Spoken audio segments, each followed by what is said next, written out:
What's up, YouTube? I'm Robert, and this is the biker channel, B1. I was actually going to start out and say, what's up, biker bar? I need to have a new intro for the biker bar instead of what's up, YouTube, because whenever I do that, and this is on the podcast, it doesn't really make any sense to the podcast people. I'm saying, what's up, YouTube, right? So anyways, here we are, episode 31 of the Biker Bar. If you're not familiar with it, it's a long format interview style podcast live stream that goes every week on Sundays at 5 p.m. PST. But oddly enough, this is Friday at 6. So we had to do a little bit of juggling around. I'm doing some traveling. If you're on my Patreon, you know what's going on. If you want to know what's up with if you want the inside scoop, go to patreon.biker.com. But if you don't give a shit, just watch the channel and hit thumbs up whenever you're watching and you're having a good time. That's a good way to go about it. There's a few things that I wanted to call out before we get started. Those of you guys that throw up the super chats, thank you so much. It means a lot to me. That's the stuff that keeps the channel going, between that and buying swag and whatnot. So I can't always call everybody out, but I try to in the chat. And otherwise, please don't hesitate to keep this thing going. On that note, if you don't want to throw out super chats, you don't want to join Patreon, and you just want to somehow contribute other than hitting thumbs up and watching the videos, what you could do is you could go to amazon.biker.com, and that'll take you to an Amazon store. And if you change your bookmark for Amazon to that link, and then anytime that you're going to buy something from Amazon, like toilet paper or tampons for the lady, whatever the fuck you're doing, then I get a cut for that. And you don't even have to pay extra. So that's another way that you can do that. So go ahead and do amazon.biker.com, throw that up in your bookmarks, and make that your way that you go about Amazon buying. Amazoning, I don't know how you call that. Aside from that, another thing is next week, I just got done telling you guys it's every Sunday. I'm full of shit because next week I'm going to be in Sedona. We're actually on my way back from Sedona. So there won't be a biker bar next week. So we'll be following up the week after that. If you guys are going to Sedona, please, man, if you see me, don't freaking walk by and be all shy or whatever. Just come over, man. I definitely want to talk to you guys. Definitely want to see you guys. I saw a picture of Sedona today. There's like 8 inches of snow, or I don't know how much snow. It looked ridiculous. If you were on, I don't know whose freaking Instagram that was. Maybe it was Paul Punter or something. I don't remember. Somebody's Instagram just put a picture, showed it, Sedona. It's definitely very white there, not the red clay you're expecting to see. So with all that being said, let's go ahead and get started this week. Like I said, episode 31, and I'm super stoked about this episode. We have Ryan from the Loam Ranger. If you guys aren't familiar with him, I'll let him introduce his channel. Ryan, why don't you give me a little heads up on what you're doing over there? Hey, what's up, Robert? Thanks for having me on here, man. I love watching these. You always do the deep dive, so I'm a little nervous, but it should be good. Yeah, I run a YouTube channel called Loam Ranger, and I've been running that for about 2 years now. It's been a pretty crazy ride, like since the beginning. Yeah, it's just kind of like my outlet for creating fun stuff and doing what I like to do. I like to play with cameras, and I like to ride bikes, and I finally decided to mix the two together, and that's the Loam Ranger channel. So we do some travel stuff, we do some how-to. There's a bunch of different things. Whatever's fun that week. So you're saying we? I know when you started the channel, it was I was speaking from your point, me, but there is a we now. Yeah, for sure. Well, I mean, Beth is a huge part of the Loam Ranger channel. She's working behind the scenes a ton, and she always has, but she's been out in front of the camera a lot over the last year, and there's going to be a lot more of that too going forward, which is really cool. And my kids, Casey and Tom, they're on the channel. I put like a gimbal and GoPro on my 9-year-old last year, and he was like shredding down the trail. So it's pretty cool and like really surreal to see, especially I don't know if have you ever had like a GoPro on like your kids? Does your kids like mountain bike at all? Yeah, one of the very first videos that I had on my channel, before it was a YouTube channel, was actually and I left it up there, is a video that I did with my kids. So nice. They were tiny then.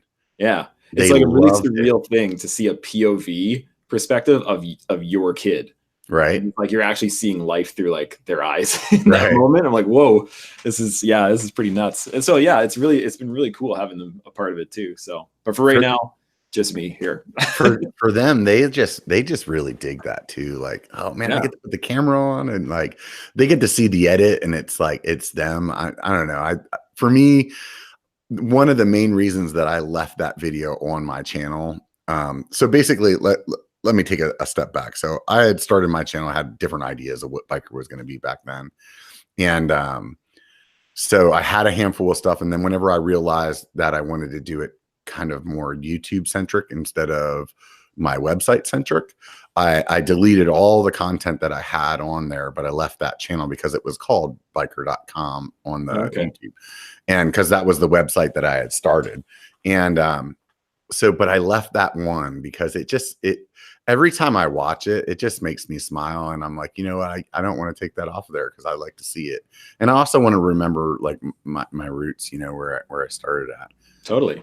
But man, those kids, they love that stuff, you know, when they get to see that, you know, like kind of edited production of what they were doing. Yeah. I mean, most kids, you know, they get, you know, some video that was like dad or mom with a VHS camcorder back in the day, and you know, like to see something edited with music and stuff, they were amped. Oh yeah, for sure. Like taking Casey's POV run, and like that looks cool, but then like I put music over top of it, and as soon as you do that, it's like a whole different ball game. It just looks like it's just so much more cool all of a sudden, right? So yeah, totally.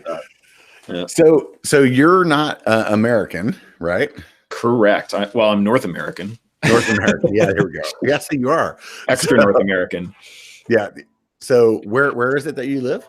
I live in Edmonton, Alberta, Canada. So if you were to go straight up from Montana for like 4.5 hours, you would find me there. Oh, so you're kind of like in the middle.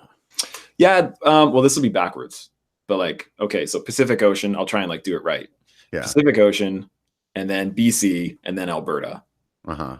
So if you were to drive west from my place for like 3 or 4 hours, you would hit BC. Right. Yeah. So, I mean, and to me, like, as far as mountain biking goes, there's only one part of Canada, you know? Yeah, kind of. You know, so like in my mind, like it's sometimes like people will be like, oh yeah, I live in Canada. I'm like, oh, right on. And then they're like from back east somewhere, like Toronto, is that east? Yep. Yeah. So yeah. Us stupid Americans, we like pay no attention to anybody else. It's ridiculous. Well, I have to say though, like in Quebec, in like the Montreal area, like Mont Saint Anne, like they have incredible riding out there. From what I've heard, I've never been there before because Canada is so damn big. A plane ticket just to the other side of Canada is like $700. So I haven't been there, but there's good riding there too. But as far as like we're concerned, yeah, like where I'm at, I'm in the prairies. And it's kind of weird running a mountain bike channel from the middle of the prairies, but we are looking to change that very, very soon. We've been talking about it a lot, but we're trying to make it happen for this year. So little inside scoop there. Yeah. You know, it's funny how people like stereotype like geographically. I know when I lived in Germany that all the Germans thought if you were an American, you like were either one of two things, a surfer or a cowboy. And it's like, dude, this is a huge country. I mean, like for them, the way that they drive through Germany is like where I could drive through the state that I grew up in, Pennsylvania, like a couple hours and you're out of the country. Yeah, totally. You know, like for them to like, it's difficult for them, or like some people in different countries like that, to like wrap their head around like how big it is. And Canada is the same. Oh yeah. Yeah, it's America's giant hat. That's what Canada is. So how did you get into mountain biking, dude? I got into mountain biking because I needed to hate archery. That might sound slightly confusing, but no, that's weird. So when like your parents will be into something and then like you'll try and be into it, but then most of the time kids will just run in the opposite direction. Well, my dad was like an Olympic level Archer. Yeah, I should know that. And I should really know that. And so he went into like international competitions, and he was like a really like amazing coach and all that stuff. We had an acreage like out in the country, and there were like full on Olympic size like shooting range. And there was like competition. Like my whole life, there was just like archery everywhere. And so I started getting into it, as you would if you're just like surrounded by it. But eventually I was like, I don't like this. I don't like this whole standing still thing, because everything's very controlled and it's very quiet. And you all line up, and then, okay, now you can shoot, and then you go walking quietly to the target and all that kind of stuff. And I was like, nope, this isn't for me. So I decided, I don't even know how I first decided to try mountain biking, but I just went like straight into it hard. Like I went and got how old were you at this point? I was probably like 13. Oh, okay. Something like that. So like yeah, I've been riding for like 2 years ago. Yeah. I've been riding for 20 years. So yeah, I ended up getting a bike. How old are you? I'm 34. 34. Okay. Yeah. I was like, shit, that just means that I haven't been riding for 20 years. I've been riding for longer than 20 years. I always have like no idea how old I am. And like, I'll tell like the lady all the time, she'll be like, I met these people, they're super cool. And she's like, oh, how old are they? Oh, my age. And then she'll meet them. She'll be like, dude, they're like 25. Yeah. It's all in there. I know, that's the thing. Like, that's what I've realized. Becoming an adult, you never feel like an adult ever. Or at least I don't anyways. Yeah, no. And it sounds like you don't either. Does anybody ever feel like an adult? It's one of those things. Honestly, I had somebody tell me when I was much younger, they were like 60 at the time. And they were like, I still think I'm 21. You know, they're like, my body doesn't do 21, but like in your head, he's like, I still think I'm 21. And I'm like, man, I totally get that. You know, as I'm getting older, like I'm definitely wiser than I was. Well, okay, slightly wiser than I was, but like not that I feel any different. You know what I mean? No. Where I'm still just the same jackass I was then. Yeah, apparently, but now just on the internet. Yeah. Wonderful. Right? No, it's true. And that's that's definitely one thing that's like, I'm hoping that'll never change, because that would be weird if one day you woke up and you're like, I need to be really responsible and do yeah. I mean, I feel like there's like certain things that like creep into your life where like, all right, I need to pay the rent / mortgage. Right. I need to buy groceries. But yeah, I feel like my whole life I've just been like trying to find the best way possible to just do that, like pay the rent and buy the groceries, but then still do the things that I would like to do if I was a kid. You know, dude, something about my life that I'm happy about is that I've always just done whatever made me happy. Yeah. You know, and I always feel like if you're passionate about something and a little bit honest with yourself, you can always make like you can always build your life around that. You know, so like when I was younger, it was a music thing. So it was like, you know, I wanted to be in the music industry. I was going to school for that. I had a band. I played music, and like that was it. And then somewhere along the line, it turned into like IT. And then so I was into computers. And then later it was like, oh, this thing, mountain biking thing, I want to do that more. And it was like, yeah, obviously I'm not going to be a pro. You guys have seen me ride. So it was like, well, how can I do that? And then here I am, you know, like nudging my way in. Yeah. But I think that you should just always do whatever makes you happy. And like the rest of the shit washes out, you know, like, yep. It just, just figuring out what your skill. Well, I don't want to say figure out what your skills are, because I think anybody can be skilled at anything, but figuring out what comes most naturally to you, where you kind of get that feeling. Like when I was heavily into music. Like most of my life has just been about music. And when you'd be on stage and playing, you'd have that certain feeling. And then like the funny thing is, I get the same thing when I'm putting together an edit. And like I drop in a music track and I'm just like, yes. Yeah. And that's a big reason why like most of my stuff is all music based. And that's actually how I edit most of my stuff. I try and pick a track first, and then I build a story off of the music. I think it's just being an artistic person. Like that's the way I'm gonna like box you in there, because I feel like it's similar with me. Like I think that's what I enjoy the most about YouTube is it's like creating something. Yeah. And it can be anything. Like we run mountain bike-ish channels, but within that, there's so much that you can do. You can focus on the music side of it. You can focus on the audio, like the video side of it, or the storytelling, or like there's so much that you can do within this one platform. So I think it's just kind of the best of everything that I've found so far anyways. Yeah, no, I'm definitely digging it, dude. There's like so many things about it that I love.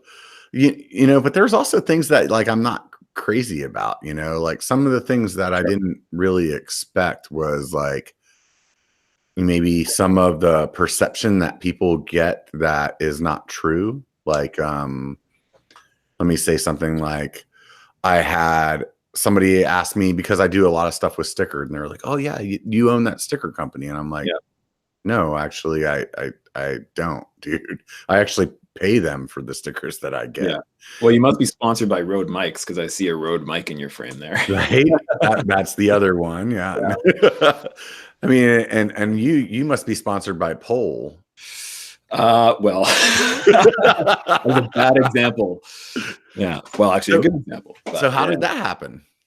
That happened because I am a persistent bastard, and I just kept bugging him about it.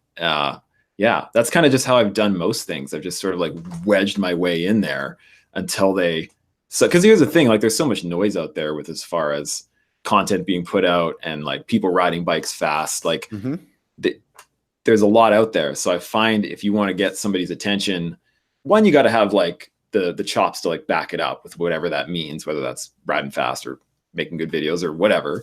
Right. But two, you just got to be persistent because they get so many. And even like now that I've been working with Pole and I have the ability to like post on their social media channels and stuff just because I'm posting some videos for them. And I see all the requests that they get of people just like, hey, I did this at this race and can you, or whatever, right? Or I have a YouTube channel, that kind of thing. So they see a ton. So you just got to you got to get in there and send email after email. I think I sent like 4 or 5 emails when I was first wanting to get that first bike frame, that Evo Link. And those didn't work. I private messaged Leo on Instagram, like just everything I could. And then we just started building that relationship. And that's what it all comes from. Like, I do the same thing. I mean, it's definitely persistence. Yeah. For me, I'm fortunate that I'm in an area where there is a lot of bike companies. Totally. Bike related companies. So like, I'm not. right. Exactly. So for me, like I've been fortunate to be able to like go to Callie's office, you know what I mean? And have friends that are like friends of them or like, something like Sea Otter, which we were talking about before the show. It's like, it's in my backyard. So I'm definitely in a good position in that manner that I can do that. And that's also like, that's how I personally always like do better in person than I do. Like I don't do as well on email because I have a sense of humor that really plays off of like people's like body reaction. Okay. You know what I mean? So like and emails aren't really the place for that. No, it's fucked up in email. You know what I mean? So like on email, like I could be like, what's up, dude? And they're like, who is this guy that acts like he fucking knows me? You know what I mean? But then I meet them in person and they're like, oh, okay, I get it. You're jovial or you're funny or you know what I mean? So it's like, it doesn't work. Every email that I've sent, I feel like, dude, if I read this, I'd be like, I'm all in. But like, I don't get very many responses. Yeah, I feel like I'm kind of the opposite. I feel like I come across better when there's a camera between me and the other person on the other side of the globe than in person. I feel like I'm way more awkward in person than I am on camera. That's funny. That was one of the things for me. Like when I started my channel was like, I wanted to do things like, I want to do everything like one take.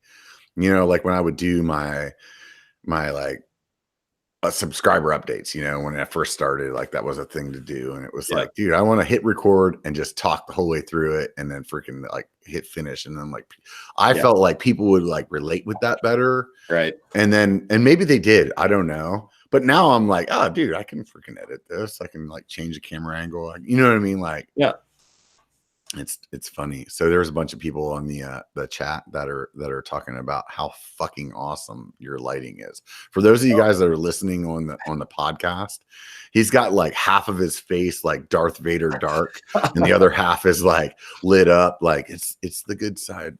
It's the good side of the Force. Yeah.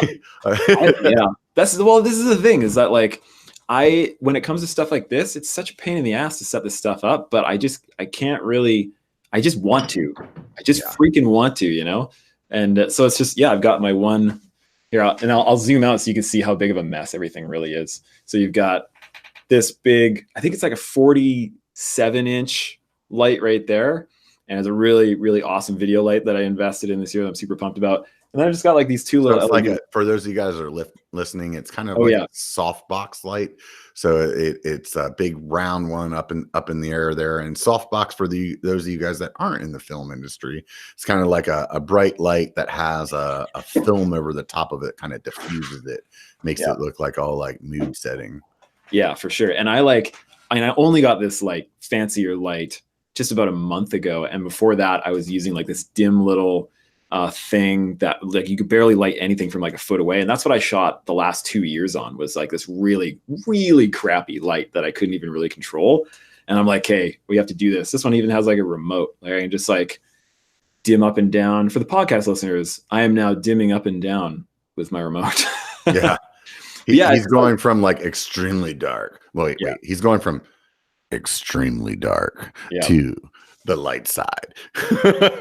Yeah, like, and there we go. There's the YouTube version of everything. I zoom in and everything looks all great, and I zoom back out and it's like, oh gosh. Well, you even got a light behind you for some like backlight there too.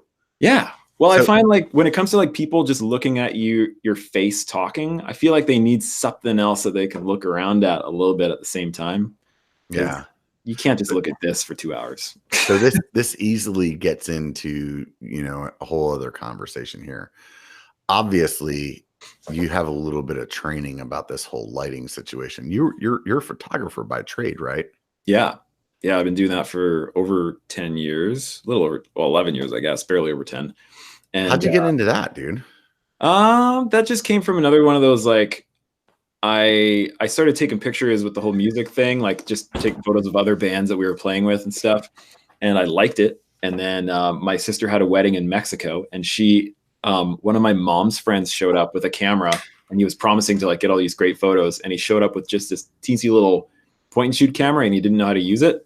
And so I kind of just like grabbed my film SLR, because I was shooting film then, and shot my sister's wedding without knowing how to do it. And I was like, well, that went okay. And the photos were all right. And then I just kind of like slowly started building it from there. What were you doing for a job at the time? I've done like every type of job, like everything. At the time, I was a water delivery boy. So I was lifting bottles of water all day. Like I was doing okay in the muscles department. And I never went to the gym because I was carrying like 100 pounds all day long, 5 days a week. That was pretty awesome. Not so much for the back, but everything else. But let's go through some shitty jobs that we've had. I've worked in a pizza shop. How about you? I worked in a produce department. Yeah, stocking produce and picking through, like Christmas time, we would get in the big giant crates of all the Christmas oranges, like the little guys. And we would have to go through and manually pick out all the disgusting moldy ones and leave the half decent ones left in the box. Check this one out, dude. I thought this one was a score when I got it. These are obviously, I was quite a bit younger, but I got a job at a pet shop, and I was like, this is going to be awesome. I'm going to go like pet puppies all day long. And I showed up, and they were like, okay, you see these 95 fish tanks? Yeah, clean them all out. And I was like, what the fuck? Yeah. Like, fish tanks stink, man. You open up a fish tank, doesn't smell I didn't even get to the freaking guinea pig section before I was like, I'm out. Yeah. How about have you done any food work? Yeah. No, I've never worked in the food industry before. I worked at like a Volkswagen / Porsche dealership before, and I started like washing cars for a while. And then by the time I finished there, I was just the guy that transported Porsches around the city. So if somebody needed a car somewhere else, I would drive the Porsche to the other side of the city. And I was like 19, and I didn't know you're like, this is as cool as it gets. Yeah, I didn't even know how to drive stick when I started that job, and I learned while driving $120,000 gearboxes. Right? If Instagram was a thing back then, dude, you would have been money. Oh yeah, flexing all day, man. Right? I pushed carts at Walmart for a while. I actually left my job at the night shift of Toys R Us to go to Walmart for like another 35 cents an hour. I thought that was a big raise. Sweet. Yeah, no, I've had lots of just like random jobs and stuff. I worked for my dad for a bit, like in school, and he paid okay. It was like $8 an hour, and $8 an hour back then was like dang, that was good. Yeah. But we walked into this hotel, and he did like refinishing of like wood refinishing. And so we walked into this hotel, and I swear it's just all wood, like floor to ceiling, like 30 feet up, just wood panels. He's like, okay, so we have to sand all this. So have at her. Yeah. Yeah. That was my summer. But that's how I bought my first real bike, though, was after that summer. I worked for it. And it was a Cannondale F700 Olympic Edition, 1996. Oh, was that the one with the head tube freaking head shock? Head shock. Yeah, that's it. Yeah, man, 60 millimeters of plush suspension up front. When I first met my lady, one of the, like the criterias on looking for a new lady at the time was, does she mountain bike? And she's like, yeah. So I started talking to Katie, and she's like, yeah, I mountain bike. And so she showed up at my house with her bike, and at this point, that wasn't new anymore. And she showed up with the head tube, suspension, a hard tail, head shock. Thank you. Yeah. The hard tail. And I was like, yeah, this is not gonna feel good on the ride that we're going on. She hung out with that thing for a little bit, and then I ended up telling her, look, let me sell that. I'm gonna buy you another bike, like used on Craigslist. Yeah. We sold that thing for like $300. I got like a full suspension bike that probably had maybe 3 hours of riding on it for like $600. So I was like, for $300, you got a new bike. Yeah. So those of you guys that don't want to buy used, like, or don't have a lot of money, like, you can find some good stuff on the used side. But the thing that I have to tell you, and maybe you have some input on this as well, just it takes time. Like instead, you can't be like a motivated buyer and get a good deal. You have to be like, okay, I'm going to take 3 months of watching Craigslist every day. True. And in every city that I'm willing to drive to. So like if your city is, let's just say San Francisco, like look at cities that are 3, 4, 5 hours away. Yep. And be like, hey, I'll go all the way there for that bike, and I'll go there, pick it up, ride there, and then come home. Like, but yeah, that's what I've always done too. And I've spent so much time looking for good deals on bikes. It's rare that I've lost money on selling it after I used it for like 1 or 2 years or whatever. I would usually sell it for what I paid, if not a little bit more. But again, it'd take like 2 months of like time. So, if your time is worth nothing, then it's a great deal. Right. Yeah. When I got the Bronson, man, I honestly, I was pretty set on buying a new Yeti at the time. Oh, wow. I was really I was like, I had sold my house. And when I sold my house, I took some of that money and I was like, I'm going to buy a badass bike. That's what you have to do to afford a Yeti. You have to sell your house. Right. Exactly. So especially a California house, you have to sell a California house. So like, I was like, and I knew at the time that like they were redoing the SB5. So I knew they were going to start doing the internal routing. So I was kind of holding out to see, because they had already done the SB6 and they hadn't done it to the SB5. That's the one I was looking at. And I was like, I want to wait until the end of the year. So meantime, I'm like looking, because that money is like burning a hole in your pocket. Yeah. You're like, I want a new bike. At that time, the bike I was riding was years old, very many years old. And so along the way, it's like I run into this Bronson that's like a $10,000 build. It was, I think, so that would have been 2017, I think. So it was a 2018 model, but you know how they come out early. Yeah. Right. So it was like, it was not even, I think it was January of 2018. And this guy had this bike. It's like not even 6 months old and half the price of what it would be retail. Oh, I love those guys. Yeah.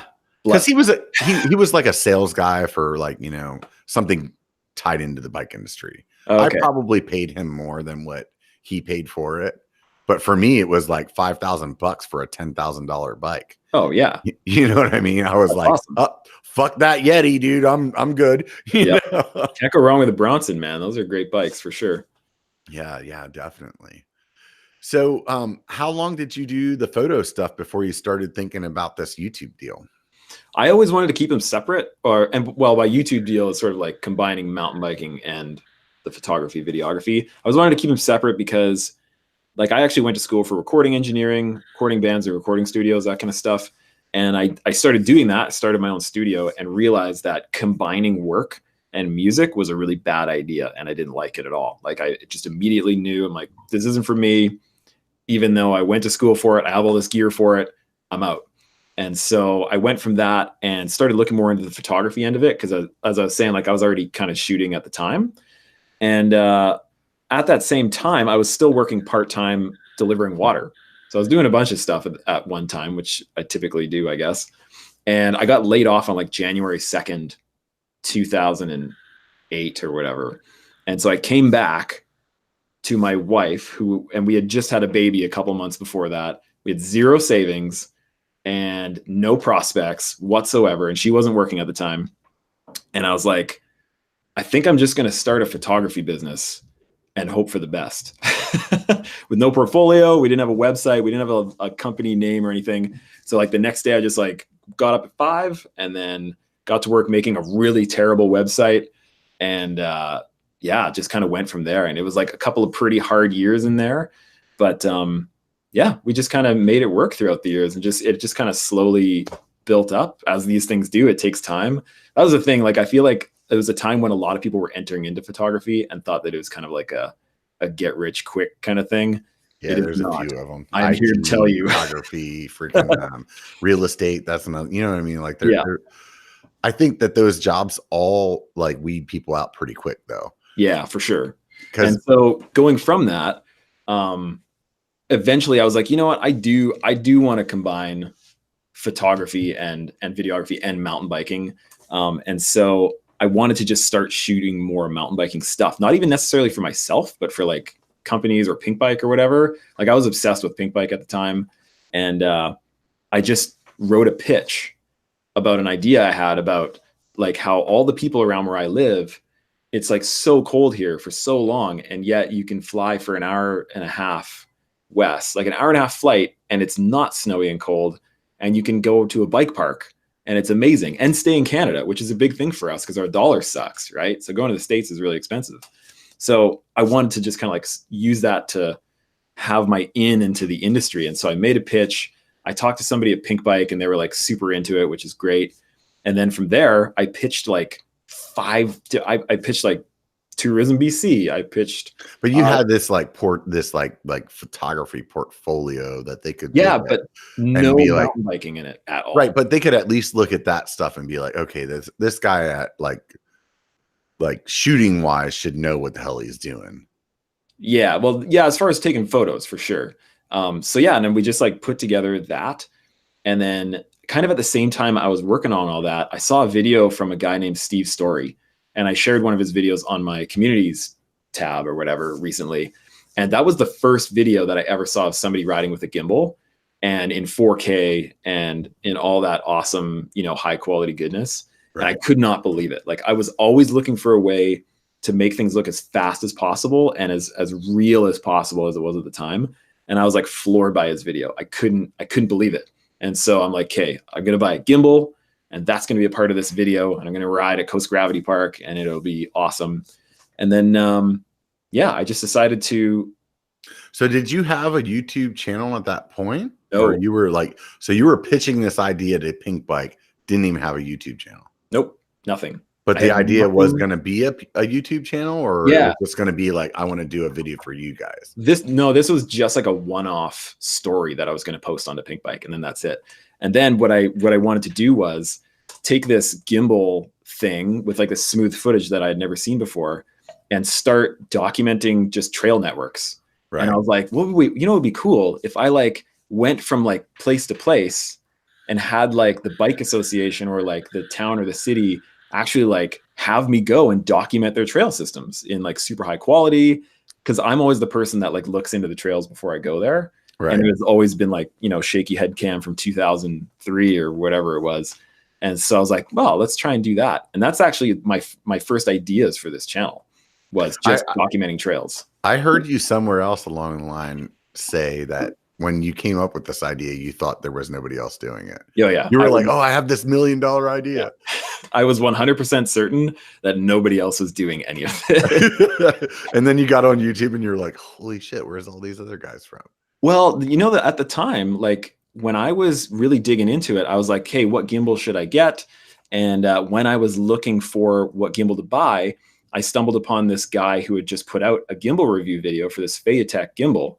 And it was Brian from BKXE. And he had just started his channel and just putting out that video. And that's how I actually first saw one of his videos, was him riding one of his trails near his house with that gimbal.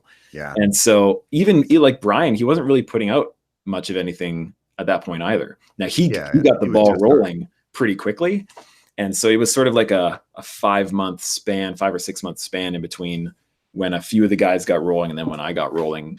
I think we're a lot of us, like, I think, sub count wise, maybe we're not all in the same game, but I think like timing wise, some of us are, and like for me, it was a similar thing. I had talked about earlier, like I had started biker.com. And originally when I started that, it was kind of like what you were talking about. There was this guy that did like all these like local trail reviews, and he like wrote them all out, like paragraphs of, okay, then you're going to come to this turn. And then you have a picture of that turn. So you knew where everything was. And unfortunately that guy, his daughter passed away in, I think it was Sedona or no, not Sedona. Utah. What's the big epic place in Utah? Like, was she riding when she passed away? Yeah. Oh man, that's awful. They were riding, like they were doing a mountain bike ride and maybe like the whole enchilada or something like that. And basically she dehydrated. And whenever that happened, obviously that kind of like put his mountain biking passion on hold for a bit while he dealt with that emotionally. And so anyways, so like, because his website kind of like died off, I was like, oh, I'm going to do the same thing. Like, but I'm going to document these trails, and kind of like what we were saying, just, I'm going to document them. And, then whenever I had started the website, I was like, oh, instead of doing pictures, I'm going to buy a GoPro and just like put some video in there. Yeah. So like my original idea was like kind of what we're doing now, except for I was gonna like, it was going to be based off of my website. Like YouTube was only going to be the medium by how I get this video onto my website. Yeah. And then next thing you know, like the same thing, it was Brian. So I had taken like, I had built this website, started like, I have a tendency to overcomplicate things. So I'm like, I want things to be like Steven Spielberg style, but like I maybe don't have any of that skill. So like I fell into like trying to learn how to edit, which is not an easy thing. Hell no. And then I lost some motivation through it. And then it was the same thing with Brian. Because he's local, he would post his videos on a forum that is local for us here. Like some people, well, that's actually a national forum, MTBR. Yeah. But the most active one's NorCal, and that's kind of where he was posting his videos to kind of like get some notoriety. And I started watching his shit, and I was like, you know what, dude? I've had too many nights like being drunk or catching a good buzz with the buddies and talking about, dude, we're gonna do this biker thing. Yeah. And I was like, same thing. I was like, I saw this video and I was like, no, I think I can do that. Yeah, that's awesome. Got to come from somewhere for sure. Yeah, and it's good. Like we went into this like well, it's kind of funny, like how you were saying, like you created the YouTube channel to bring people to your website or like a part of your website. And that's another part of why we started this. It was like so many different parts to it. But like I had an online beginner photography class that I was trying to promote as well. And one of my friends, Erin, she has a YouTube channel called My Green Closet. And it's like an eco fashion vlog kind of thing. She does a great job at it. It's awesome. And she happened to mention my online beginner photography class once at the end of one of her videos. And, like most people aren't even watching by the end of a video, right? Right. She mentioned it. And then I sold like a bunch of online classes. And I was like, what the heck? This whole YouTube thing. So it just kind of like spurred me forward. I'm like, I know, I'll make awesome mountain bike content.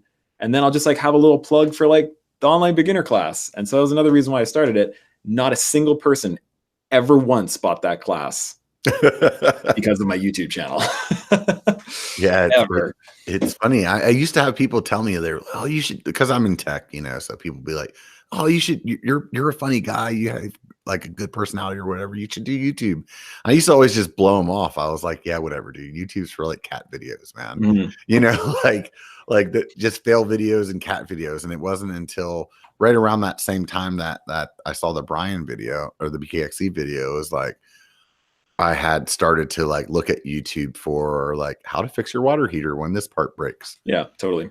And then I think once you start like realizing like what's there, there's a lot of people out there that don't realize what's there on YouTube. Oh yeah. Like It's they don't understand like how this younger generation like maybe doesn't want cable. Whenever you're like, dude, you could actually watch all the TV that you would want to watch, but on YouTube. Yep. You know, Yeah. like great shows out there. Like Hot Ones does that. Love Hot Ones. Dude, that's probably my favorite YouTube. Actually, what's your favorite YouTube channel? Right now it depends on Hot Ones, because a lot of the guests I don't seem to know. I don't think I'm like hip enough to like know half the guests now. But yeah, when they have a guest, I know Hot Ones for sure. But then I'm like really hooked on this one whiskey YouTube channel called Whiskey Tribe. Oh yeah. So, what do they do? It's just like two guys, and they have this really cool idea of like crowdfunding a distillery down, I think it's in Texas. And they just like, one's a sommelier, and so like he knows his stuff. And so they taste all and review all these different whiskeys and like how-to stuff for whiskeys. And, you know, it's kind of like a process of them creating this distillery. So it's all kinds of stuff, but it's pretty cool. I like it. And you're obviously a whiskey guy. I think that's what you're sipping on right now. What are you sipping on? Yes, this is one of the more hilarious names. It's Abelard Abernod. And it's actually, so I brought the bottle because I was live streaming yesterday and people were like, what whiskey is that? And so I actually brought the bottle upstairs with me. I just finished it too. Like, this is the end of this bottle, which I'm really sad about, but there it is, everybody. Oh, focus. There it is.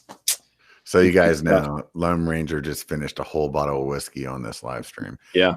Before we went on, I drank most of it. Yeah. That bottle's that's a bottle that I buy like every like 3 years or so, because it's kind of pricey, and it's like the Christmas whiskey that's a good one. Splurge on. Yeah.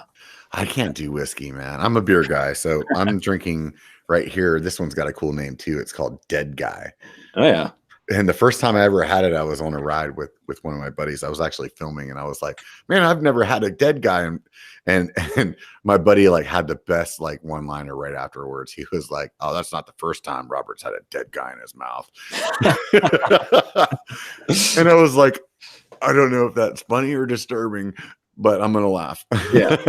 Yeah. You just kind of have to at that point. Yeah, no, I like my beer for sure. But yeah, wintertime, and it's still definitely winter for me. It's good to have some whiskey. There's no doubt.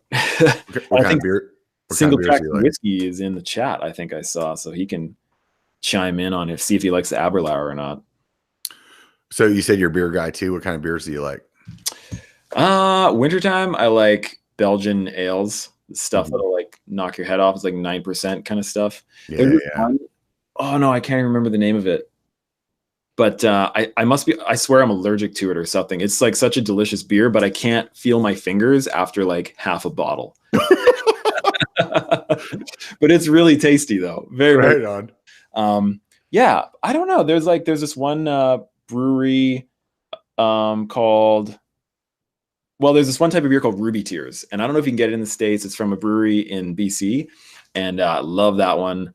There's another brewery. There's so many good breweries everywhere. Is there like a big like local brew, like kind of like Renaissance up there going in Canada as well? Like down here in the States, it's like they're all so small time, right? Like there's big ones like Molson Canadian, right? Like which is garbage. Like it's just terrible beer, man. I remember though when I was like freaking 18, I was like, oh, Molson, yeah, dude, gotta get Molson. Yeah. And you guys have another like in St. Pauli's Girl? That's Canadian beer too, isn't it? I think so. Yeah. But like there's ones around here that are decent size, but also like really Moosehead. You guys had Moosehead. That was the other one. Moosehead, yeah. Is that one Canadian? It could be. Maybe, I don't know. I don't even know. I know lots of guys who drink it. But like Alley Cat Brewery here in Edmonton, like there's just, I mean, the same with everywhere now. There's so many good breweries. Yeah, I used to live in Germany when I was younger, and it was like every city that you went to, you didn't ask for like a Budweiser, you asked for like a Weizen, or like you didn't ask, like it didn't matter who it was that made the beer. It was like, what kind of beer do you want? Yeah, exactly. You know? And you would get like the beer of that town, right? Right.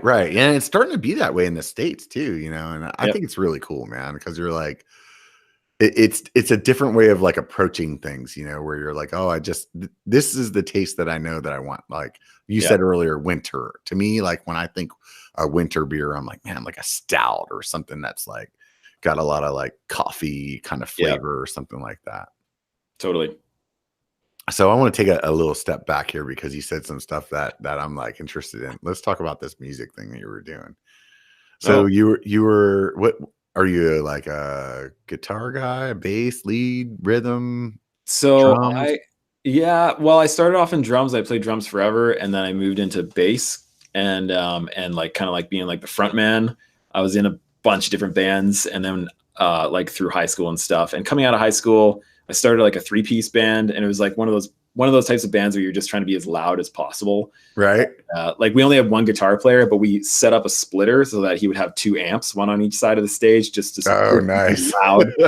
And it was awesome. Like that was so much fun, and we did some touring with that and So it stuff. was like a one guitar and Just drums. guitar, bass, drums. That's it. So yeah, so 2 guitars. Well, a bass isn't a guitar. You're right. All Yeah, the bass so players bass. right now are like, "Fuck you, man." Yeah. I'm a and guitarist too. And yeah, I just kind of music's always been my thing. And like I've been in a few bands since I've been like in so many different types of bands. Like it's hilarious, dude. Like I've been in everything from like hardcore bands to I was part of a traveling Christian rock group at one point. I was part of a synth pop band. Man, you name it. What's your favorite kind of music to play? To play doesn't matter. Truly doesn't matter. That's kind of like a lame thing to say, but like I just have so much fun in any situation with music. I agree with having so much fun, but I really love playing the blues. That to me, I'm like, man, if like I feel like what was that movie? Like the Jerk.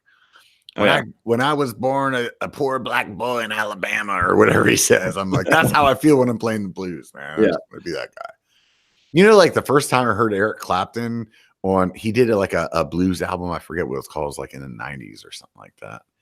And the first time I heard it, I was like, dude, he doesn't even sound like a white dude. Like he's got this shit down, man. Yeah. I don't know. I just love the blues, man. I feel like you can't listen to the blues and not like move your foot or like feel the emotion. And I think for me, that's the thing I love about music the most is like feeling the emotion, even if it's rap or it's like pop or it's like whatever it is, like when you can feel the emotion of what they were like putting out, like they give you that feeling. Like everybody has like the good times in their life that they remember, and they can also remember like the music that was playing when they were doing that. Yep. You know, it's classic. Yeah, agreed. For sure, man. No, I love it. And I don't listen to music enough. Well, the thing is, I was going to say I don't listen to music enough, but it's just changed. I still listen to a lot of music, but I'm just like flipping through Epidemic Sound or like artlist.io, like trying to pick soundtracks almost, right? So and now I'm building like visuals around that, which is pretty cool. I enjoy it. And sometimes I write the music as well. Like if I really can't find something that fits, I'll try and write something. I'm not very good at writing stuff when it's not on like a guitar, but I'll be on like the little USB keyboard type thing trying to figure out sounds and stuff. So still get to do it. It's unbelievable like how much impact that music changes a video. Like unbelievably different to watch it with or without the music. Yeah. And then the other thing from a YouTube perspective, all of you guys out there thinking about having a channel, you would not believe how much time it takes to actually pick a track. Oh man. I've probably spent 45 minutes looking for like the right like toilet flush sound. You know what I mean? Like not even a song. Yeah. It's just like, no, I want the bell sound of like when you walk up to the desk and you're like, ding. I'm like, no, that's not it. No, that's not it. Like it's ridiculous how much time you can spend. Yeah, for sure, man. And what was I gonna say? Yeah, like choosing the track, it's really been interesting. Like there was one video again with Coast Gravity Park. We keep having all these like big videos with that, but like it was one where just Beth and I were taking a ferry ride over to the island or Sunshine Coast. And I was looking for like one of those snappy, like travel montage type songs, like do, we're on the ferry. Here we go. We're on the ferry. And then I just happened to hit this one track, super, super mellow. And at the moment I played it, I was like, whoa, I'm totally re-editing it for this music. And then it like, as soon as I didn't even re-edit anything at that point. I just put the music over top of the footage. And it changed from the initial feeling that I was going for of like going to Sunshine Coast to like tear almost rolling down my cheek as Yeah. like this whole like sequence of it's like more about Beth and myself and like Yeah. our relationship, and like it's like changed everything. It's really Yeah. cool how I can do that. I've definitely done something similar. I don't know if the tears were involved, but like definitely almost. definitely though, like you and I've edited to a certain point with that like one set of music, and then been like looking for some other music for something else, and then all of a sudden been like, oh no, this is better. Yeah. And then go drop that back on that same sequence, and then be like, oh man, this is the only thing that sucks is then you have to go back. Now you're like re-editing your cut points. Yep. Because they're not lining up with this. You know, you're like, oh my God, like this song though is so much better. Yeah, totally. It's crazy how much that like affects your experience. You know, for a long time I was really anti-music because I really wanted to be like, I wanted to get away from like the you know, back in the day, whenever the bike videos first came out with the shitty shaky cam, right? Yeah. It was like some right, like some rock song, dude, the whole way through. You know what I mean? So it was like I wanted to get away from that. And I just wanted like people to hear the dirt and like more get into what apparently Alexa had something to say about that. Like just like get into like what it was that, you know, like what I was talking about. And I felt like maybe music was going to diminish that. But yeah, no. I still find music overriding. I don't typically do it. The only time you'll see usually music over my actual riding footage is if my gimbal's screwing up, which seems to be often. But yeah, normally for riding, it all gets cut out and then it's just the riding sound. Because man, like those Hero 4s, I know like lots of people are looking for different ways to do it, including myself, but the Hero 4s just sound good, man. Like you can hear that dirt and you can hear the person so well.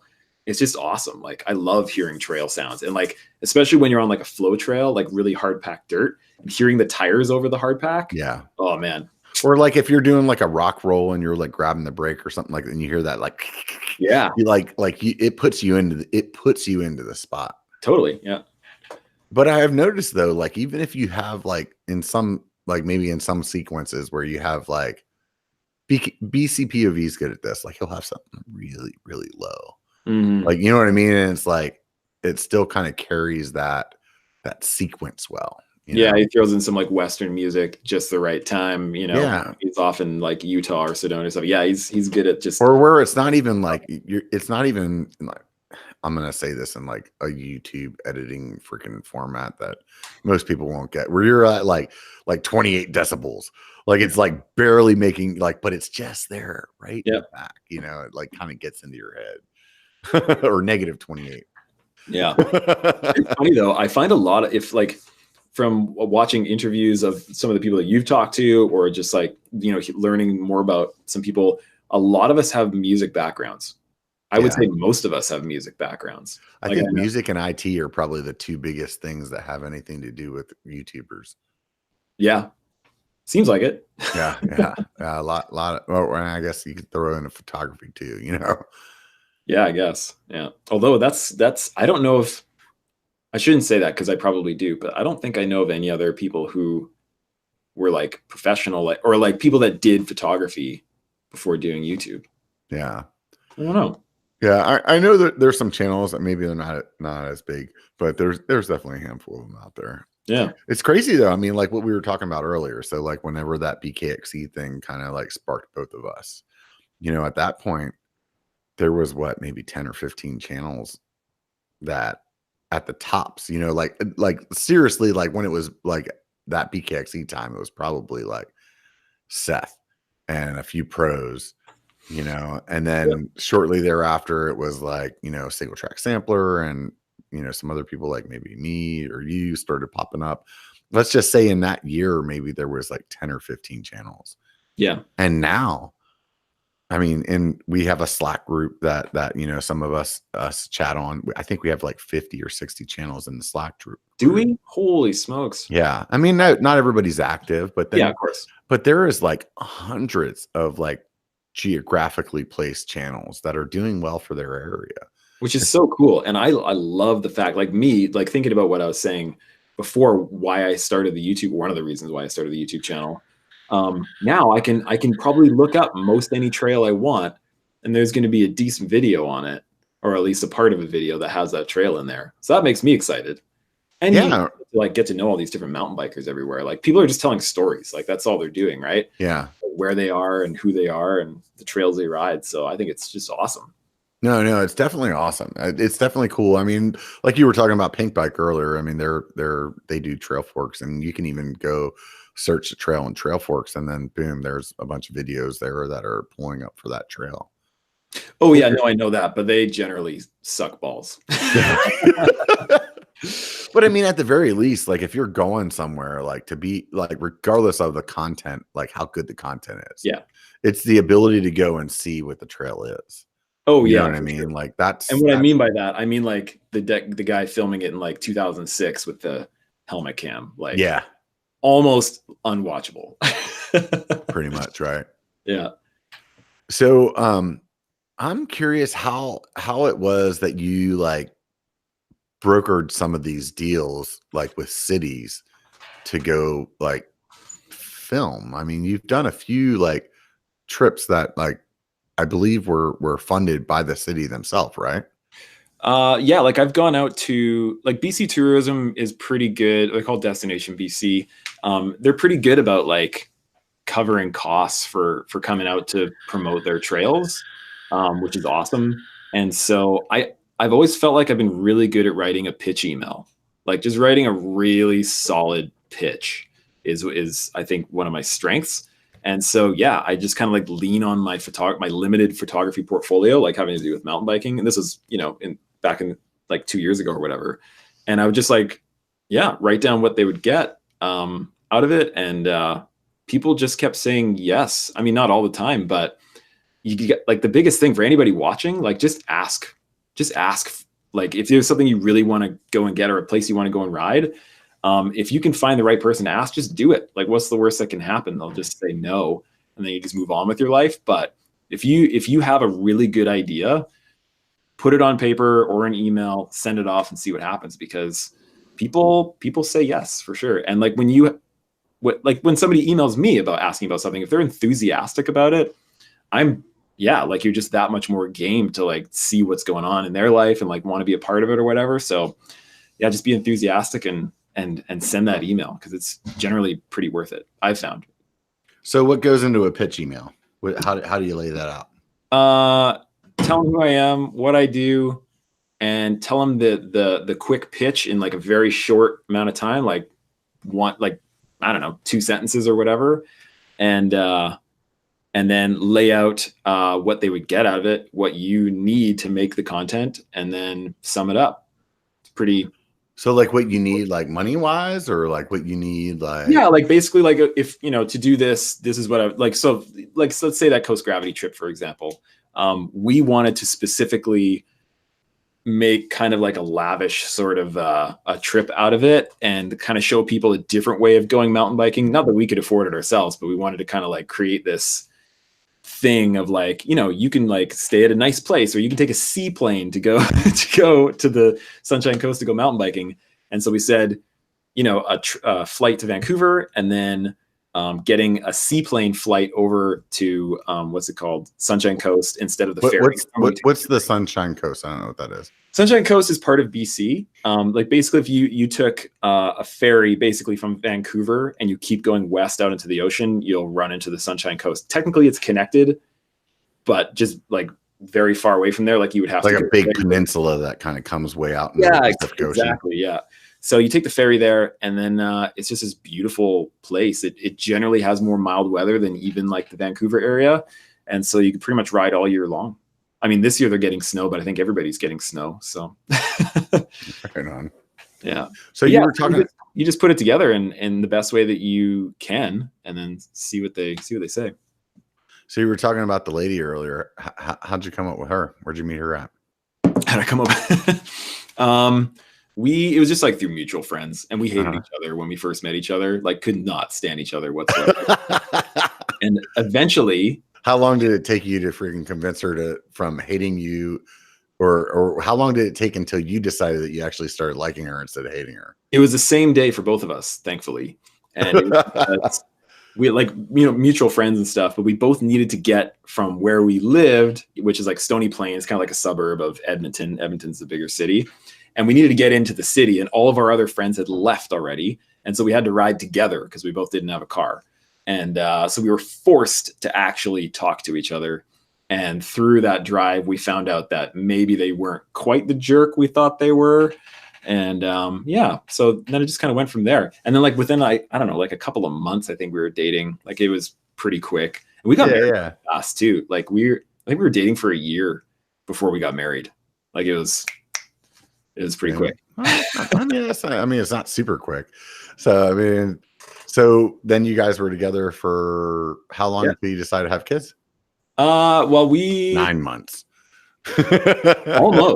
Almost, man. Like seriously, like Casey was born in June 2008, and we were married in like July 2007. So it was pretty quick. Yeah. Yeah. That's a big change in a relationship, isn't it? Yeah, it was crazy. And like, lots of crazy changes. And like 6 months after he was born, I decided to start the whole photography thing. And so, like Beth and I have been around each other almost 24 hours a day for like 11 years. That's awesome. Because we've always worked, both of us have worked in the same business pretty much the entire time. So we always say it's like we've been married for like 3 times longer than other people who have been married for 10 years because we spend all day. Right. Yeah, I get what you're saying. I think that's key though, man. So obviously you guys like what you're doing together. So she was in the photography business with you as well, right?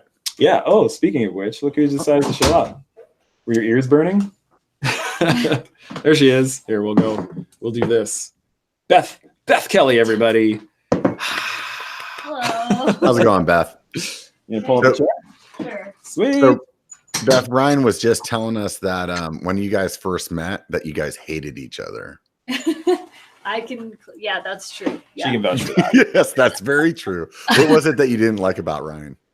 Oh, well, it's kind of a long story. Oh, we got time. Oh, I was actually not that long. I was hitting on one of her friends. And so I was trying to date one of her friends, and then she was off in Europe at the time when I started hanging out with her friend group. So she was gone when I moved into the mix with her friends. And then when she came back, you were like this fucking new guy. She's like, "Who's this fucking douchebag?" Yeah, and basically. And I was trying to date one of her friends, and she was like, "You need to piss off, dude." So yeah. And then she's just always had this like very big personality, in your face kind of thing. And just like, oh my, she had some serious opinions.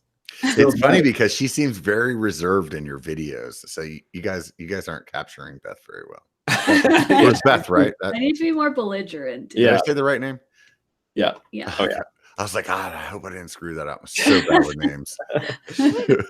I actually had a moment of like fear at the very beginning of the video, and I was like, and this is Ryan. Loam Ranger. Yeah. No, it's true. I had the same thought too. Like, I know who you are and I know your name. But like when there's a camera involved, you're like, don't get it wrong. Don't get it wrong. And a live stream too. It's like, what the hell's going on here? Yeah, exactly. Yeah. So we've been living and working together for over a decade now. So Beth, Ryan was saying that you guys had just had your son and he came home from his water delivery job and decided he was going to be a photographer. What were you thinking at that point? I think I was pretty naive at that point. This will be great. Not quite. Well, it eventually did, but it took a while. I wasn't really worried at that point though. Yeah. I was kind of like, oh, okay, sure. And we went through like hilarious phases of it too. Cause like we started the business and we made like terrible decisions. But then somehow within that year, we booked like 30 weddings from like no portfolio. I shot one friend's wedding before that, just as our entire portfolio basically. And so we thought we were just gonna like be loaded from there on out. People were paying us like $1,500 to shoot a wedding, and it's like, this is crazy. And so we had like 30 grand for that year, and we thought we were rich. And like we started like, I bought like Ray-Bans. I got nice shirts. Prada shoes. I needed a nice pair of shoes to shoot weddings in, and so I needed men's Prada shoes. And then 3 weeks later, tell me you got a Louis Vuitton wallet. Tell me. And then like not 3 weeks, but like a couple months later, it totally died. Like everything died off. And wedding season was over. Super broke for like a 4 year. months in Edmonton. Yeah. So, Right. Yeah. So you guys were like living high on the hog for those 4 months, and then man, it was great. it was like being like an NFL star until you get injured, and you're like, oh shit. But exactly. like we had to learn the really, really hard way through that, and like, you know, we were paying off like that initial debt when we were like, let's spend money, and then we don't have money, and now we just have debt. We paid that off for years, and it took forever. But now because of that, we just like we got a budget. We stick to the budget, and it's good. Like super savers. Super savers. I don't know about super savers. I don't know about that either. But like it's helped like good, since though. then. But it was one of those things that I think we just needed to learn the hard way with, you know, which how it usually goes. Right at the beginning. Right at the beginning. So, Yeah. So like in your photography, Ryan, I think you were doing like some kind of like buildings or like commercial kind of like photography, right? Yeah, so we would do weddings, and then I would do commercial photography. So that's like everything but weddings, like for businesses basically.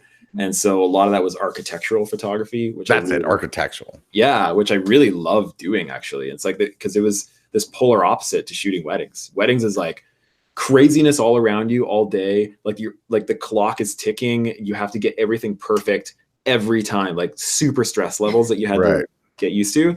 Whereas architecture photography, I would walk into this beautiful space and I would have like 8 hours to come out with like 30 finished photos. Right. And like, you know, every movement of the camera is like super finite, and like, it's a totally different way of thinking. Yeah. You can totally like dial in that like beautiful shot of the building or whatever. Yeah. So Beth, you were just being like the doing the weddings though. You were kind of focusing to that. Yeah, we shoot together, but I didn't really do the commercial work. Occasionally come along now, but yeah. So as Ryan started doing more of the YouTube, I'm assuming that you were continuing to do the wedding stuff more or the other stuff on your own. Yeah. Kind of last year was a bit of a transition as far as I was doing more of that on my own and shooting families and stuff on my own, but then he would still shoot weddings. Yeah, so we always did weddings together, like the two of us. And then you would do like a family portrait, and you did all of the back end of the business side of it. Like you just totally took that over. And the processing. Yeah, all the processing and all that. Yeah. So how did you guys get to the point where you're like, hey, we should both do this channel? That was super recent. Like basically when Pole, when I went to Crankworks last year, Pole invited me out. Like they invited me out to like, hey, you should try out the machine and see what you think of it. And I said, okay. And so I came out and stayed with them. And then they pitched this idea of like, because we had been talking with them over the last few months, and they knew that I wanted to get into just the mountain bike side of things. Cause it's really hard to like split your mind up into like commercial photography, wedding photography, YouTube. And like, it's just too much. Like, it's too sporadic, like every day. So they were like, well, what if we took the place of your commercial work? And then that way you'd create some content for us. And then, so all you would be doing would be mountain bike content. So it's kind of like help streamline things a little bit and then send you on trips to film. Obviously you can film for the Loam Ranger as well, like in Madeira.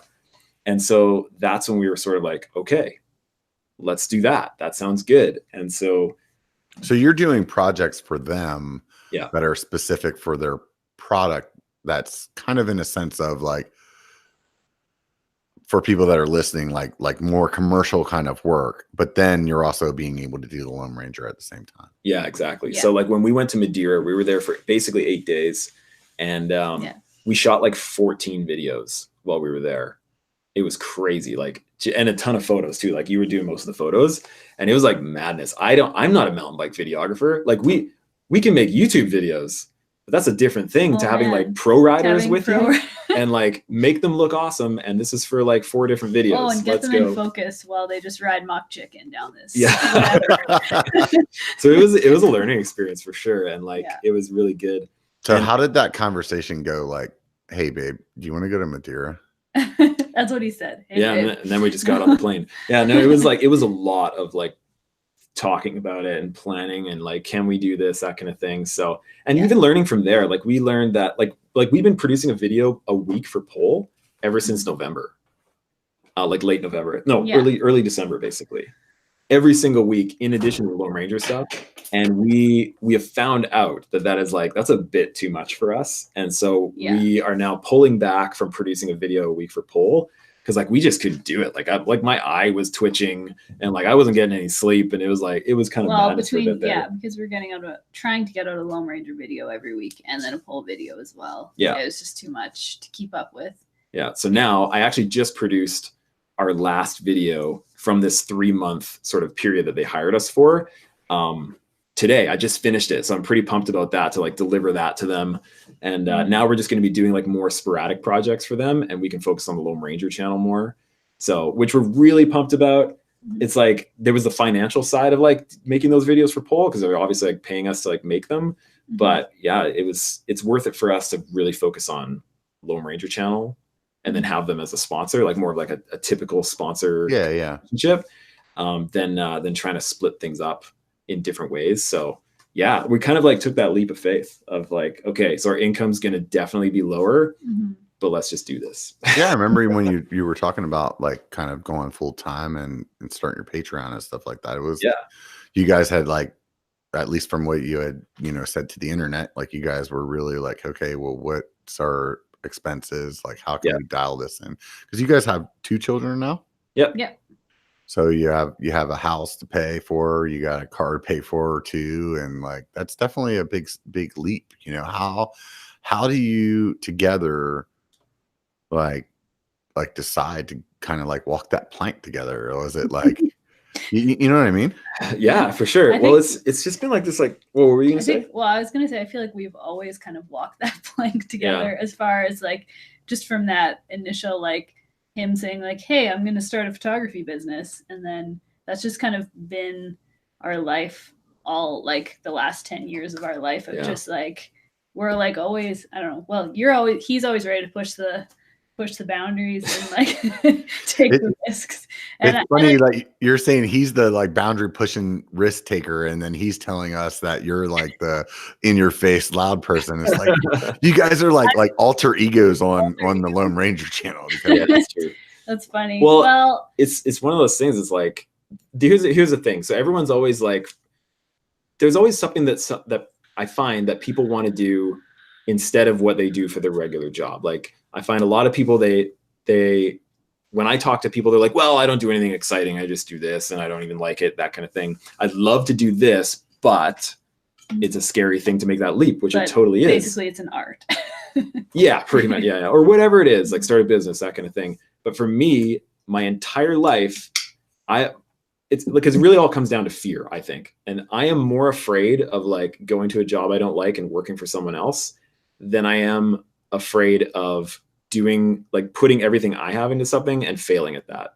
Because I've failed like so many times in the last like 10 years with as far as like business stuff and like audio visual, but it's fine. And like, you just keep going with it and you learn from it, and things generally get better.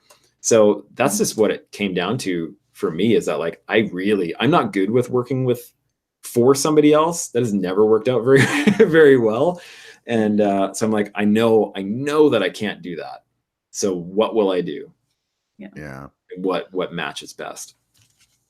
I feel like, I don't know, like for me, the fear is always just like, can I financially make the commitments that I already have, but it's never really a fear of, if I try to do this other thing, will I be successful at it? It's more like, just will I be like financially be able to like make the car payment or whatever. Yeah.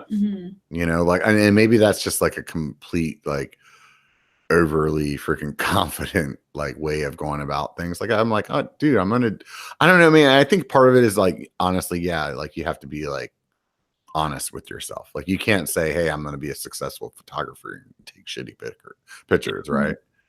Like with YouTube, it was like, I knew that like this could be successful because, I know that I'm an entertaining person, not by like patting myself on the back, by like what people have told me. But you know what I mean? Yeah. Yeah. So it's like, know what you're good at. Like what you were saying earlier, like when you said that and you like backed up earlier and kind of explained what you meant. But when you first said it, it was like, I totally got what you were saying. It was like, yeah, dude, like you have to be honest with yourself. Like you can't lie to yourself, Yeah. Mhm. you know?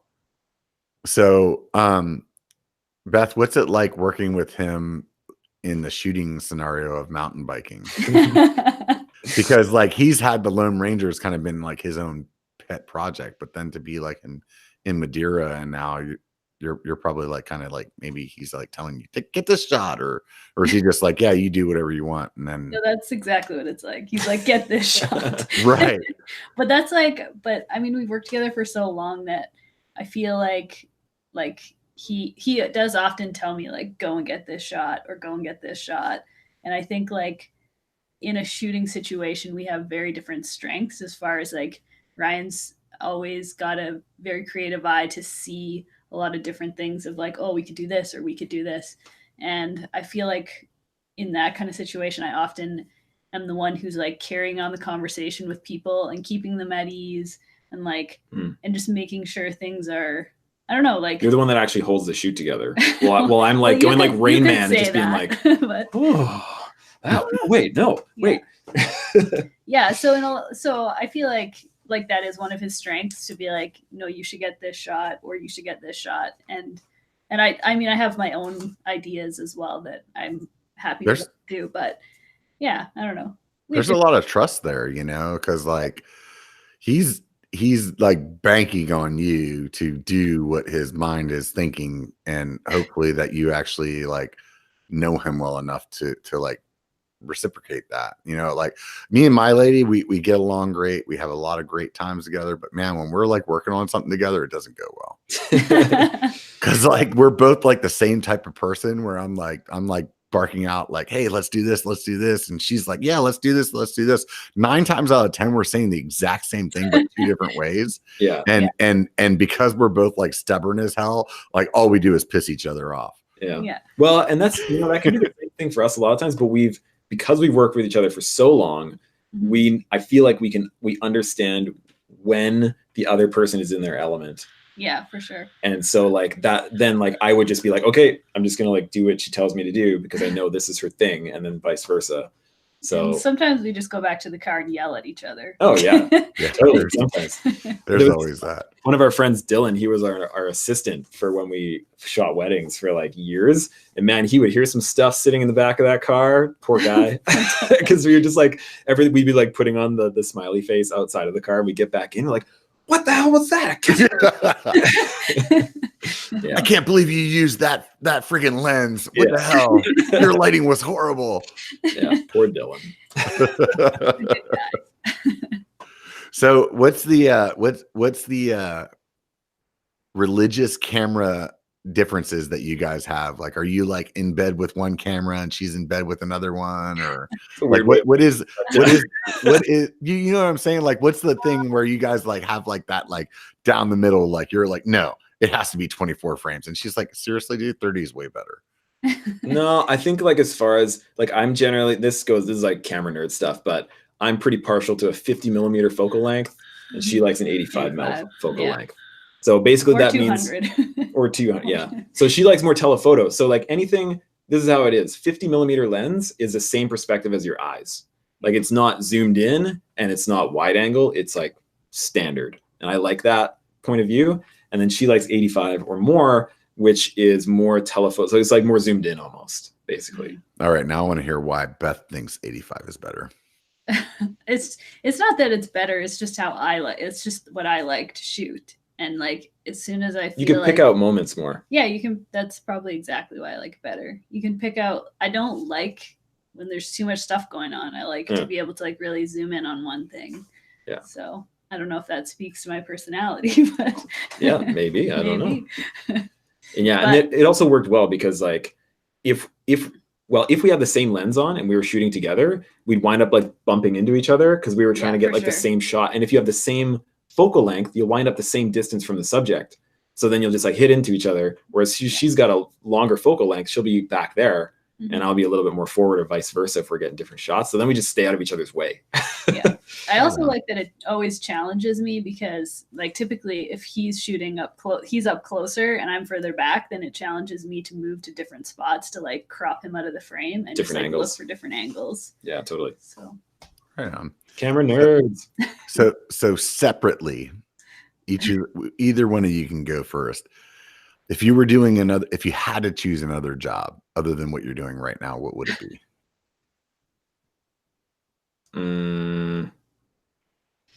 Geez, I don't know. Maybe some like Jeopardy music or something like. Yeah. Like I feel like for a lot of people, maybe there'd be like a quick answer to it, but like, yeah, I honestly, like, it doesn't really, here's my answer. It doesn't really matter to me as long as I'm doing similar brain work that I am right now, if that makes any sense. Like, yeah, just being creative and doing something that like actually really interests me. So that could be something in music, potentially. I don't know. I can't imagine working for anyone else. That's like the biggest thing. I love working for ourselves, even though we've had a lot of instability, and you were talking like financially over the years, just because of running our own business. I just can't imagine like working regular hours. Anytime I'm in rush hour, I'm like, wait, people do this? Yeah, rush hour. How do you plan for like the retirement side of it then? We're just planning on just wing like, it. Yeah, we're just gonna wing that one. Just wing the shit out of it. I love you guys. You guys are speaking to everything that is part of me. Like, I'm totally a wing it kind of guy. Yeah. And my lady's like, no, you can't do that. I'm like, what do you mean? It doesn't matter. Yeah. Well, I mean, like, even like with what we're planning on doing, like we've been planning to move to Canmore for a long time, and we're still planning on doing that. But like, and Canmore is just right on the border in between BC and Alberta. It's still in Alberta, but just barely. It's as far out of Alberta as you can get with still being inside of Alberta. But it's way more expensive to live there. And we're still planning on moving there sometime this year. Like that's the ongoing plan. But our budget, like the amount we spend every month is going to go up by like $1,500.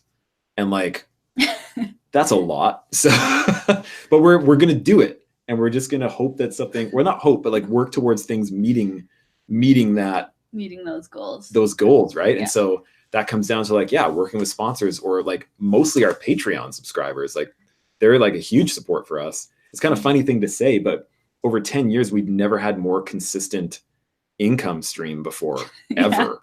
Yeah. And we're like running a YouTube channel, which sounds hilarious. No, I feel you on the Patreon thing, dude. Honestly, if it wasn't for Patreon, I probably wouldn't be able to consistently do the channel the way that I do.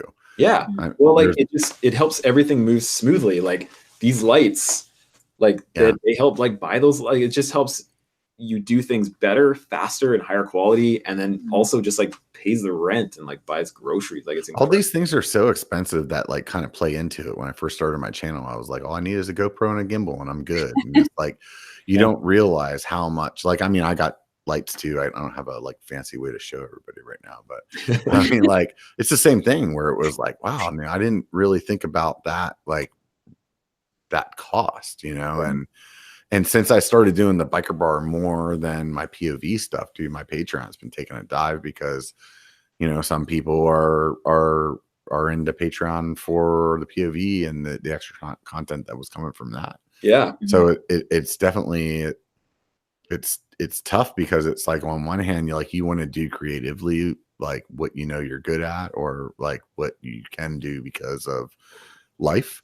You know, like I have a full-time job still. So it's like, this is what I got, you know, but on the other hand, the people, every time that somebody signs up for my happy hour crew, which is like the $5 a month, you get sticker pack and stuff. It's like, I write everybody a letter on that one. And I'm always telling them like, honestly, this channel wouldn't be happening if it wasn't for you. And I feel like it's so like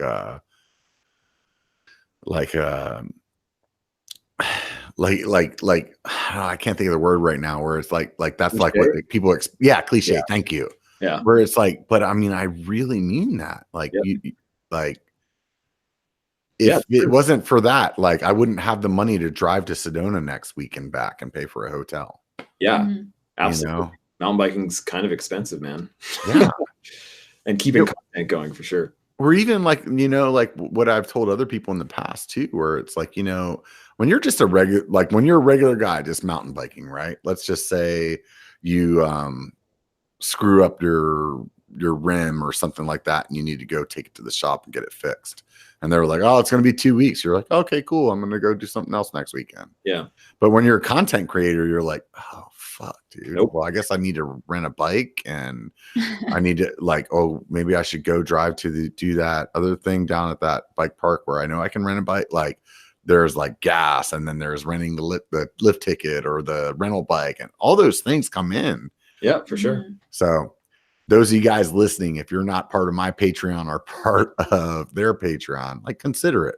And everybody has different like tiers, right? You guys probably have like a low level tier, right? Yep. $3. $3. So I mean, you get 1,000 people at $3. That's a fucking shitload of money, you know? Let's pay the bills, definitely, for sure. Yeah, and like that was the thing, and even on Patreon side of stuff, just like try and figure out ways that can have like really good value for them. And like what you were saying, lots of people want like extended cuts and that kind of stuff, but I've always had a really hard time with extended cuts because I want the finished product to just be it like that. I don't want to put out stuff that's not as good for people. So I've always struggled with that a little bit. Like sometimes it's good to show a trail start to finish. Like that makes sense. Like some awesome BC trail that's like 17 minutes long. I obviously am not going to show just that on YouTube. So, that's cool. But yeah, there's a lot of times, especially when we're doing like more produced videos. Like I did a winter shred machine video a couple weeks ago, and it's not like you can do an extended cut of that. It's like a totally like edited up video with music and all that kind of stuff. So, but yeah, like that should have just been all your falls. But like when I was saying we have that online beginner photography class, nobody ever bought it, but because nobody ever found it, basically. So I actually took that off of that website. I got rid of that website where I sold it. And now that's just for patrons. So it's like, that's one of the things for our patrons is like, here's the online beginner class. I'm just going to give it to you and enjoy that kind of stuff. So yeah, it's just finding things that people find valuable or hopefully find valuable anyways. Yeah. I totally understand what you're saying too about the long cut. Like for me, what it was when I started Patreon, it was like, how can I do this and like not up the amount of time that I need to do? Like how can I do this, provide something to them, but not like dramatically change the amount of time that takes out of my life. Yeah. So like people don't realize like I had talked and tell me if you think this is wrong, but like when I talked to regular guy mountain biking, whenever I first started, he had said to me, yeah, it's about 3 times as much time that you took riding is how long it takes to edit. So it's like if it's a 3-hour ride, then it's like, like 9 hours of editing. Yeah. And that's a pretty damn good freaking explanation of it, So whenever I started my Patreon, I was like, you know what? Like I always go through my video and just kind of do like a quick like clip. Yeah, that's interesting. Yeah, that's interesting. I remember saying something funny there. I remember this is kind of cool. And then I would always end up with this like 30 to 45 minute section of video that would then turn into 15 minutes later, right? So it was like, well, here is something that I'm doing. And artistically, it's really hard just to say like, here it is. Yeah. You know what I mean? Like, but I would just be like, you know what? I can just put that out. And it's unbelievable how many people like they really enjoy that. Yeah. They really enjoy that. And like, it blows me away that they even watch it. That's one thing that I've learned over the last 2 years is that you can never, ever predict what somebody wants to watch or not watch, or what will take off and what won't. Like the videos that we put probably the most work into, they are like right down near the bottom with as far as like how many views they get. Whereas like I'll literally just turn the GoPro on and just go down the trail and like the biggest video on the channel. Yeah. And all I did was literally turn a GoPro on, ride a trail, and then turn it off again. Like you can't predict it. for me, almost every video that I am like vehemently thinking is going to fail ridiculously is usually the one that does really well. Yeah. And it doesn't make any sense at all. No, you should have got that Yeti, man. Every video you had would have been 100,000 plus. Yeah. Tell me about it. Right. That's the key to success right there. So what do you guys have? Like, what do you guys think that what would define success in 5 years for you guys? I'm just going to say this first. Everybody watching or listening, Robert is really, really good at this. I was going to say it. Like, I was just like, that's what I was thinking. I'm like, he's really good at just like carrying a conversation and asking questions. Yeah. Like Yeah. before this started, I sent him a message. I'm like, do you have like a list of like questions that you ask everybody? Like, should I see these beforehand or anything? He's like, no, I'm just going to ask some questions. I don't even really have a plan. I'm like, oh, because I've watched a few of these now. And Robert, you always seem like you have a plan and like you have these, okay, now we finish that and I'll ask this question. Like it's all so well done. Here, I'll show you what I got right here. This is a list of questions or of things that I wrote down to remember. And what they are really is just like, remember what I'm supposed to say in the intro and remember what I'm supposed to say in the outro. And other than that, there's no like questions. Like it's remember to tell people about Sedona. Yeah. Remember to tell people that it's on every Sunday. Like the question part, we're that blank space in the middle. Oh, that blank space is for, this is what I left that blank space because I always tell people, oh, I'm going to put this in the show more whenever you mention this website. And then I always forget. So the blank space is for putting the links down that I'm supposed to put in show more later. But honestly, like to me, like I'm just an inquisitive person. And for me, it's just like, I'm just asking the questions that I just want to know. Like, honestly, none of these people on the internet fucking matter. I'm just talking to you guys about things that are interesting to me. Hopefully they like it too. Well, yeah, I mean, I think it's kind of like goes to what I think, like you asked, like what our version of success was. Is that what you asked? Yeah. In 5 years. In 5 years. Yeah, he said in 5 years. Successful. Yeah, I mean, like we'll probably be doing what we're doing right now. Like I feel like that would be success. That would be success. If we were just doing this. Yeah. Wow. Like it's been a super long road to get here. Yeah. And it's like so much work, but it's work that I really love doing. And like to like see the comments and like talking with people and especially with this contest we just ran, like there's all these people that did videos for like a contest entry, and it was so cool to see like there's actual human beings that actually watch these videos. Like you see the little view count number, see the numbers, but those are actual people out there. Like it's just a really cool thing to be a part of. I've done some stuff like that, dude, and it's really hard to freaking like pick someone. How did you guys pick somebody for that? Okay, so we had 120 some entries. And then her and we went through and just favorited, because we wanted to show like kind of the top ones on the live stream yesterday. And so we sort of like bookmarked our favorites. It ended up being like 20 some. Something like that. And then we played through them all. And then we realized we had no good way of actually like picking someone at the very end of it all. Yeah, because we kind of had a couple top ones. So like going through and watching them again, we're like, okay, we think it's down to this 4. And then we talked about it like awkwardly on the live stream. We were like, we're not telling people which ones we were pointing at. Like, I think maybe this one or this one. Yeah. And then it came down to 2.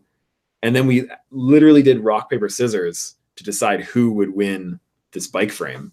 So that's, and then I felt like so bad that it came down to rock, paper, scissors. Oh, it's awful. But we could, that's like, but how I are we won, supposed to choose? so it was great. So yeah, she won. Who cares? Yeah. Dude, this is one thing I learned in my relationship. The woman is always right. Well, it came down to 2, and we were both totally cool with either one of them winning. Yeah, and so we both kind of agreed. I picked this one, she picked that one, and then we just did rock, paper, scissors. And so a guy named David from Alberta actually won it, and so that's pretty sweet. I'm gonna go ride with him once he gets the bike all together. So I'm calling conspiracy fucking Canadian. I know. I know. That seems a little, but he was from a town I had never heard of. I'd never met him before. Not Chesterfield. You kept saying Chesterfield. Chestermere. Never heard of him before. That's weird. I'm gonna do some background checking on this shit, dude. Yeah, I think all Canadians know each other, right? Yeah, right.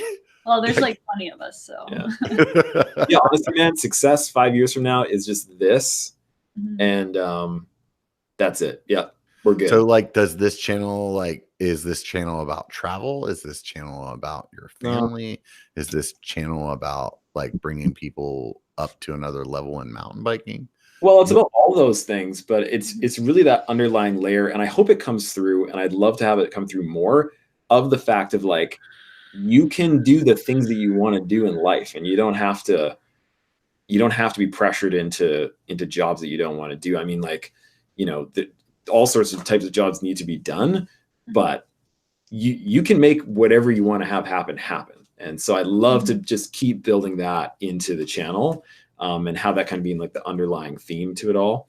But yeah, other than that, this is just like what it really comes down to is this is just an outlet for me to like play around with cameras and music. Mm-hmm. That's ride really, a bike. We just want to and ride ride bikes. bikes. Yeah. So we just combine the things that we like. And then we just called it the Loam Ranger. There isn't really much more to it than that, to be perfectly honest. Yeah, like you started the channel because you were like, maybe I can get enough YouTube views to like pay for some of my trips. Yeah, and then we realized that like that basically didn't work. No. I think one of the things that I said with my channel when I first started was like, if I can make enough money to pay for one part that I was going to buy anyway, that's a success. Yeah. Yeah. For sure. Well, and like I, for me to go and do anything, especially because like our income was always so like sporadic with like photography. It's very seasonal. And so I would know any dollar I would spend is kind of taking out of that like next month's income. So I had to be careful. Potentially. Because it might not be there. Yeah. And so I would go, I'm a car camping maniac just because that's the cheapest way of doing it. So I would like drive out into BC, 5 or 6 hour drive, stay overnight there. In the car. In the car. I was going to say the first video of yours that I watched, somebody was like, dude, there's this guy, fucking Loam Ranger. He's like up in BC, just like he's killing it right now. Go check out his channel. And I was like, oh, okay, I'll look at it. And it was literally that. Like you drove somewhere, you did a video about like how you slept in the back of your SUV. Yeah. And that was like part of the video. And I was like, dude, now I can dig this, dude. Yeah. It was just like trying to spend as little money as possible, which is still what we do. Like, yeah, just I saw you in Madeira. You're not spending as little as possible. What's that? Oh, I said I saw you in Madeira, dude. Yeah. You guys were living on land there, dude. Yeah. That place was sick, man. I didn't even know that place existed. Which place?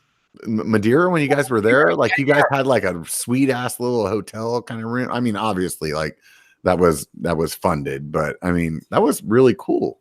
Madeira was such an interesting place, and the entire island is literally like this steep. Like just walking 20, back 25 kilometers across. You guys were like going through those tunnels and shit, dude. I would have freaked the fuck out, man. It was pretty weird, especially being the last guy in the line. Like there were the two like racers up ahead of us, and then Beth, and then me. So it was just like black. Because I don't even think you had like lights. Like you weren't like going for a night ride. I think you were using like your iPhone to get through there.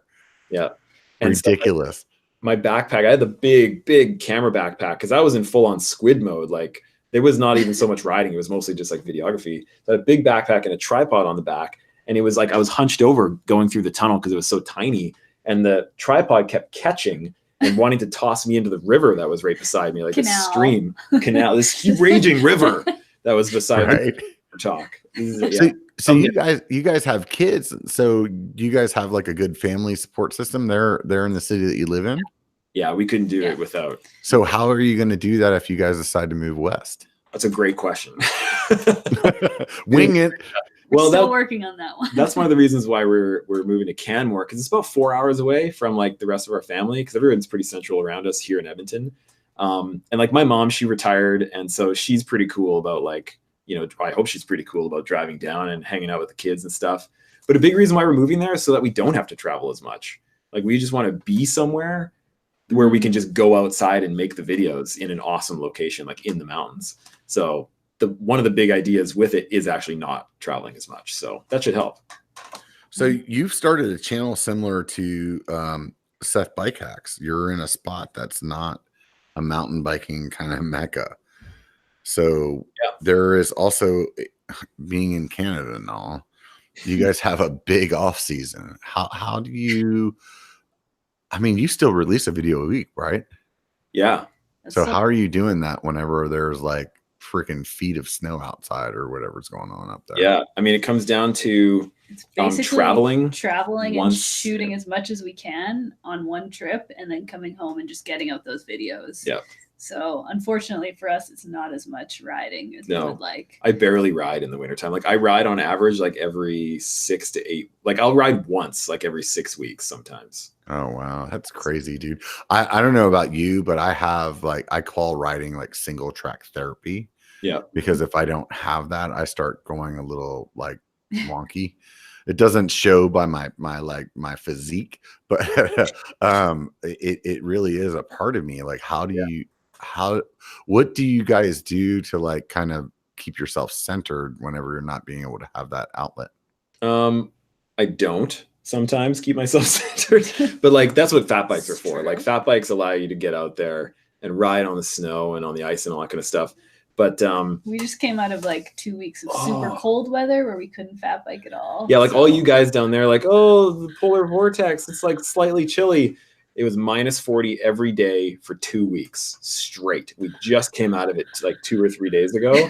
But before that, like you walk out of the house, you have like a minute or two before you're in trouble if you're not dressed right. You'll just die. So there was no fat biking. No fat biking. Yeah, just hit the gym. She hit the gym. I didn't. Stay sane. Yeah. So one of the things that's kind of interesting about you guys, correct me if I'm wrong, but your honeymoon, you guys went mountain biking. Yeah, we went to Whistler. Yeah. I convinced her to go to Whistler for our honeymoon. How awesome is that? So Beth, you were like, let's go somewhere tropical. And he was like, hey, Whistler. Or I think, wasn't Whistler actually my idea though? You could have brought it up because we got married on Vancouver Island. And so then I'm pretty sure it was my idea because I wanted to go to Whistler. Like I hadn't been there before. Yeah. I just didn't like anticipate the mountain biking part. Is Vancouver Island huge? Because I swear that show that I watch on freaking like History Channel is like Alone, I think is like filmed on Vancouver Island. That place looks rough. It's a really amazing, it's a beautiful, beautiful place. It's been, and I'll see if I can do this backwards again, but here's Vancouver Island and then there's like water, being an island, and then there's Vancouver, and then Whistler is just like up from Vancouver. Yeah. And so we got married on the island, went across, and then up to Whistler for like 7 days or something like that. In a week. And so we got bikes, and I ended up like bleeding in the tub for like half the time just from crashing on A-line because and so she was mostly just like repairing gashes in my leg for like half of our honeymoon. But yeah, it was good times. I prepared by like we did some biking here, but nothing like what Whistler was. I think I cried twice. Going I think I cry on every ride. It's usually on the climbs. I cry less when we're doing like shuttles, but So how about both of you guys? What's your favorite trail?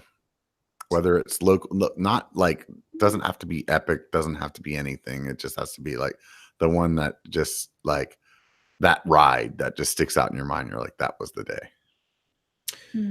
For me, I would say the one that popped into my head the fastest was I was riding with Paul from Paul the Punter, and we were in a place called Rossland, and I'd never heard of Rossland before ever. It's like very southern Alberta. I think Washington would be below it. Potentially, maybe even like there's a little bit of Idaho that connects. I think I don't know. It's somewhere around that really southern Alberta. I wasn't really southern BC. I mean, sorry.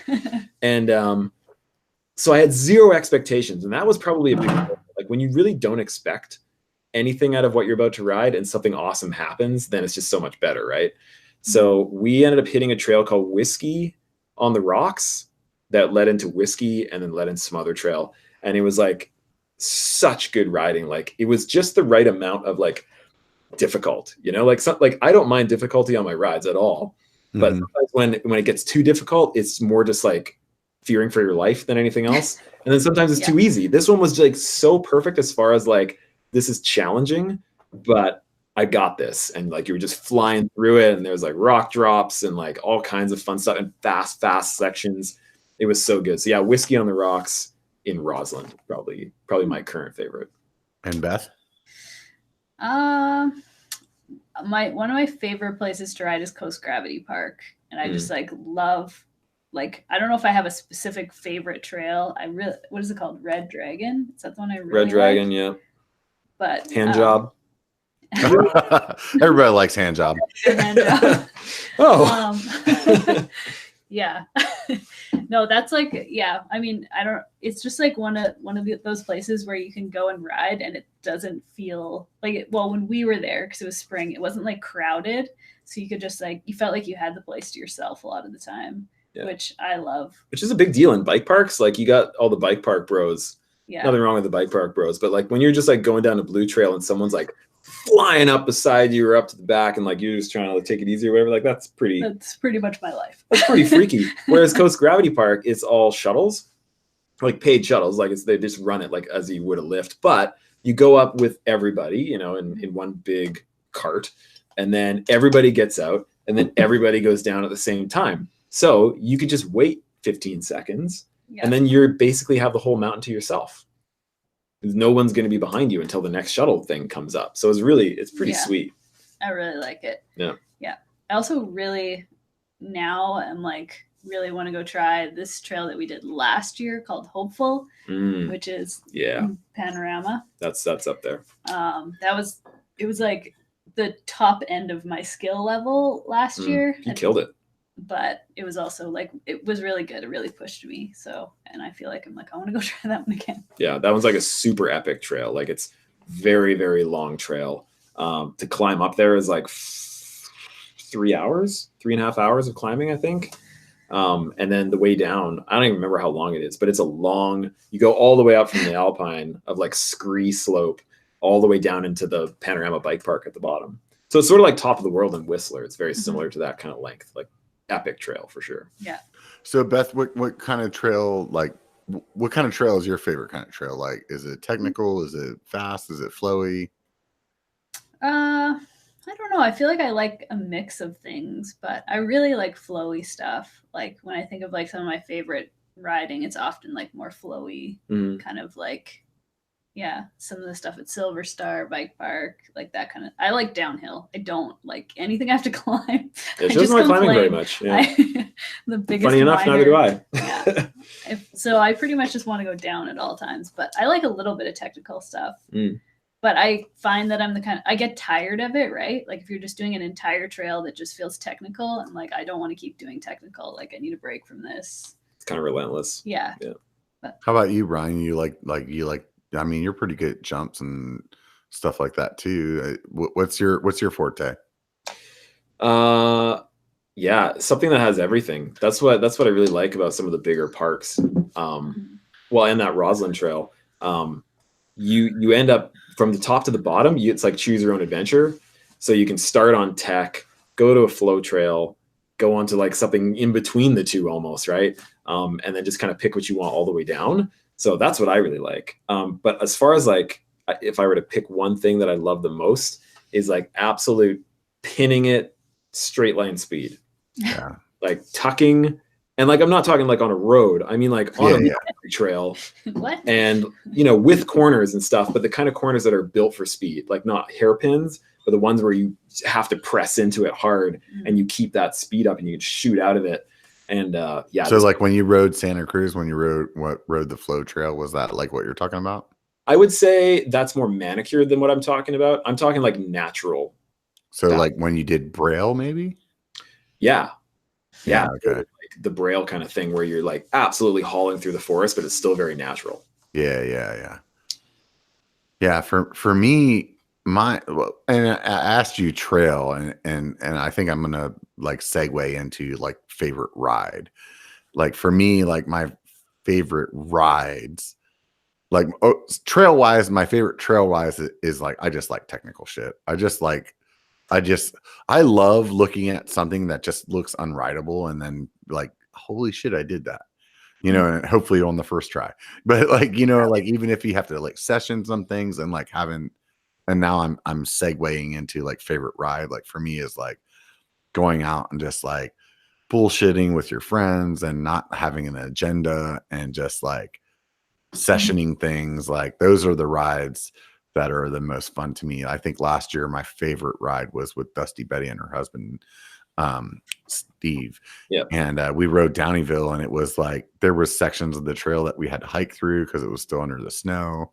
There were sections of the trails where like I was like, oh, I'm gonna do this technical section, and Steve was like, I'm not doing that. And then after he watched me try it, he's like, okay, I'm gonna do it. And like we just had fun with it all day long. And those are the rides that are like they just stand out. So what's a ride to you guys that just stands out?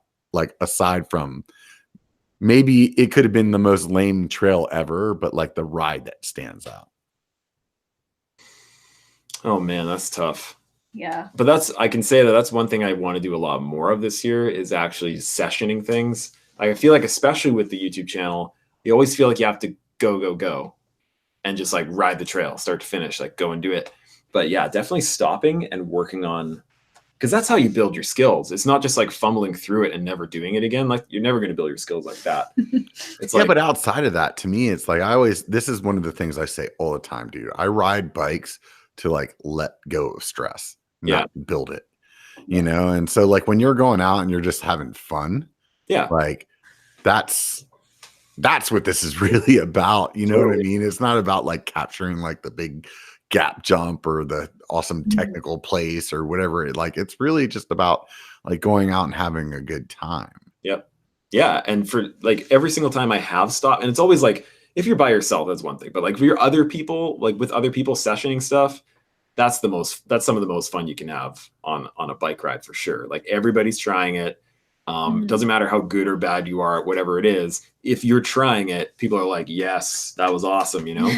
So yeah, I definitely want to do a lot more of that. But so you still didn't answer favorite ride. What was your favorite ride? I don't know.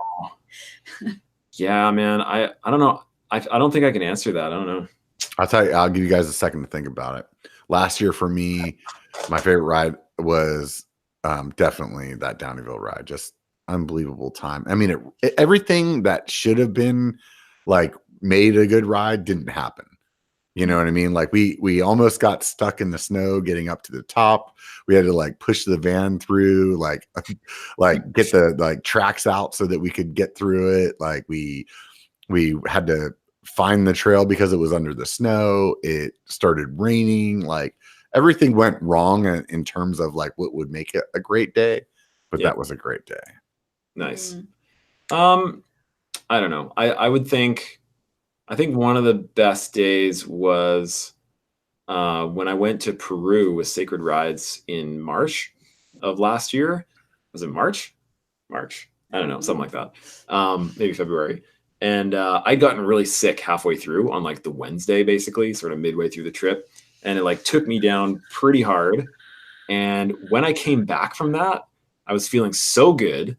And that day's ride was incredible. I mean, every single day was like nuts. But this one, I was just like feeling awesome. And like, I was trying all sorts of stuff. Like, cause there's no actual mountain bike trails there. You really got to find your own lines and ways of doing things. And it was one of those days where like something was clicked on in my head where I was just trying all kinds of just like jumping off of everything I could find. And like, you were in the zone. I was in the zone. Yeah. And Start to finish. And especially coming off of being sick where you're like, oh, I'm missing out on this trip. And like, this sucks. To that, it was like, yeah, that contrast was totally a part of it. So I'll say that one. That was a good ride. Beth? I can't remember what the trail is called, but we were riding it near Panorama. It was when we were out there with your mom and the kids. And it was like the one evening. And just me we were and you? like in Invermere. And yeah, it was just the two of us.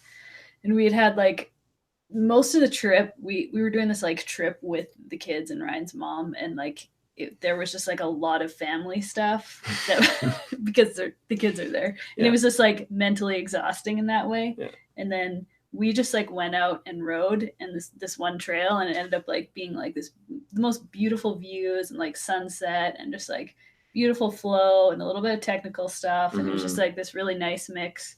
And Crucifier. That's what the trail is called. Anyways, I just like came out. I just wanted to keep lapping that trail over and over again. Like I was freaking exhausted from that trail. So. It was good. No, well, I couldn't have actually done it, obviously, but yeah. But in your mind, yeah, no, in my mind, I could have kept doing it. Yeah. That's the one thing that sucks about like traveling to places. Like you're riding blind, you know, and it's like there's been some places where I've ridden like that where it's like, God, I wish I just lived here so I could ride this like 27 more times. Yep. Like when I did South Mountain, I hate climbing. I'm not a climbing person. Obviously, you guys aren't either. You said it earlier. But like I hate it. But like the whole time that I was climbing that climb, I was like, God, I wish I lived here because there's so many spots where it's like champion spots. Yep. Where you're like, dude, if I did this again and I made that spot, that would make me happy. Yep. And if I made that spot, that would make me happy. And then the downhill was awesome. And like the views were great. You've ridden South Mountain, haven't you, Ryan? Yeah. We were there pretty close to the same time. I think you were there like a month after me or whatever. Yeah. Dude, just a great time, man. I just really, really enjoyed that place. Yeah, that was a really cool place to ride for sure. And like, that's one of the, I don't want to say that was one of the few places where you can truly enjoy like climbing stuff. But yeah, they're all like, it's just like you're pedaling up a sandy bit and then you have your next obstacle. It's not just like climbing up to get to the top. Yeah. It's not a grinder. It's like, it's a grinder with like technical spots. Yeah, exactly. There's moves you got to make. Yeah. So fun. So you did a ride. I don't remember where you were. You'll probably remember this better than me, but I remember seeing like a thumbnail or an excerpt of a video where there was like this huge drop. I have a big problem with heights. How did you deal with that? Oh yeah. It's a weird thing. Like I see people on video on my phone, on my little phone screen, like watching like our friend like Eric doing what's that really steep one in Utah? Oh yeah, the white line. No, different one. Anyways. Oh, different one. Okay, never mind. I thought you were talking about Turtle Trail. I can't handle it. Because I know like how crazy it is on the side, and like my heart's in my throat. But then when I'm actually there, it's less so. I still get freaked out for sure. I can, but it's less than me watching it after the fact, which is weird. But yeah, in like there was one part in Peru when it was like major exposure, and I think that's where I was thinking, the Peru one. Yeah, and you had like a little canal or something next to you or something. A little canal on one side. Yeah. And then just a couple hundred feet that way. Yeah. Shit show on one side, canal on the other, right? Yeah, exactly. This wide to actually pedal on. And then at one point. So those of you guys that are listening, when he said this wide, it was maybe about 1.5 feet that he was showing. Good call on that. But it eventually just kind of like went into a bit of a hump like that, or just kind of like it ended up being about 1 inch or 2 that you actually had to ride on. And it also happened to be in that same moment where the exposure was the worst. And so just as I was coming up over that, my brain was like, nope, this is too much. And then my hands started, my arms just started shaking back and forth. It was uncontrollable. And it only happened for like, in my mind, it was like an eternity. On video, I'm like, oh, that was just a quick little bobble of my hands. But in my head, I'm like, I'm dying. I'm going over. This is it. Yeah, I definitely reached my limit for that. It's crazy how your mind does that, dude. Like, it's just. But then I did a spot in Sedona last year. Like, honestly, it's not like for most people, they'd be fine. But for me, because I have this fear of heights and stuff, like for me, it was like, it took me like 3 hours to get across this like 15 seconds. You know what I mean? It was like when I went to go back and edit it, I'm like, you pussy. It's like 95 feet wide and you only had to go like 10 feet. Like, why are you like, I honestly, I literally considered crawling. Like, that's how scared I was. What trail were you on? Highline or something? No. I'm not even going to tell you because it was not even close to Highline, dude. Like Highline probably is like 5% like of as how do I say this? if what I was on was like 100 feet wide, Highline is like 5 feet wide. Okay. But I was on the 100 feet wide section and I was going, oh my God, I was losing my shit, man. But that's fair. But then the funny thing is, I think about this all the time because I've never been good on like the skinnies, like at all, like staying balanced on those, any sort of a skinny really. But then you think like, as you're riding down the trail, the trails can be so narrow, but if it's just like dirt and then more dirt, we're flying down that trail and we stay right on that damn line. Yeah. We're right on that line. But you like to wood and you're like, oh, I can't. Well, that was like me in Madeira. We were like riding those really narrow things with the canals beside us, and I was just fine, like totally fine. Because it was cement, but not wood. Cement. But if it was wood, I would have been like walking the whole way. Yeah. Yeah, no, I totally know that feeling. There's a ride up here. It's eluding me. It doesn't actually matter what trail it was, but it like has a drop on one side, and because of that drop, I remember like hugging the inside of the trail so much that I kept hitting my left shoulder was on the inside of the trail, kept hitting my shoulder on like the wall that was there. Dangerous. You clip that side and then you go off way, right? Right. But if that drop wasn't there, like if it was just, let's just say, a wall on that side or flat from that side, like I would go through that same section at Mach 9 and not even think about it, you know? And it's just like, all I do is just get in my head. And then I start like thinking about how I'm going to make this mistake or whatever. And really it's because I'm doing that is what makes me make mistakes. Yeah. Oh, for sure. That's where it all comes from. Yeah. And like the thing that I have been trying that I keep having run through my head over and over and over again is how amazing it is how if you're just looking 10 to 15 feet up the trail, but if you keep your eyes on the trail, just like 10 to 15 feet in front of you, your body and your mind and your eyes have like soaked in that trail information 15 to 20 feet before, and your body will do the rest. Right. Like it'll follow that line without you having to look right in front of you. And like looking right in front of you, that's when you get in trouble and like start freaking out when it comes to these steep drop-offs, right? So I'm always like, okay, just look further ahead and my body will just take care of the rest. Just look ahead. Yeah, totally. It's funny. It's funny how the brain works like that, man. Yep. Screws us over, man. totally does. Yeah. Hey, dude. So we've actually just burned right through 2 hours. Every time that I tell people that the show is going to be 2 hours, they're like, "Man, that's a long time," and it goes by so quickly. I really drank a whole bottle of scotch. Like, geez. Yeah, right.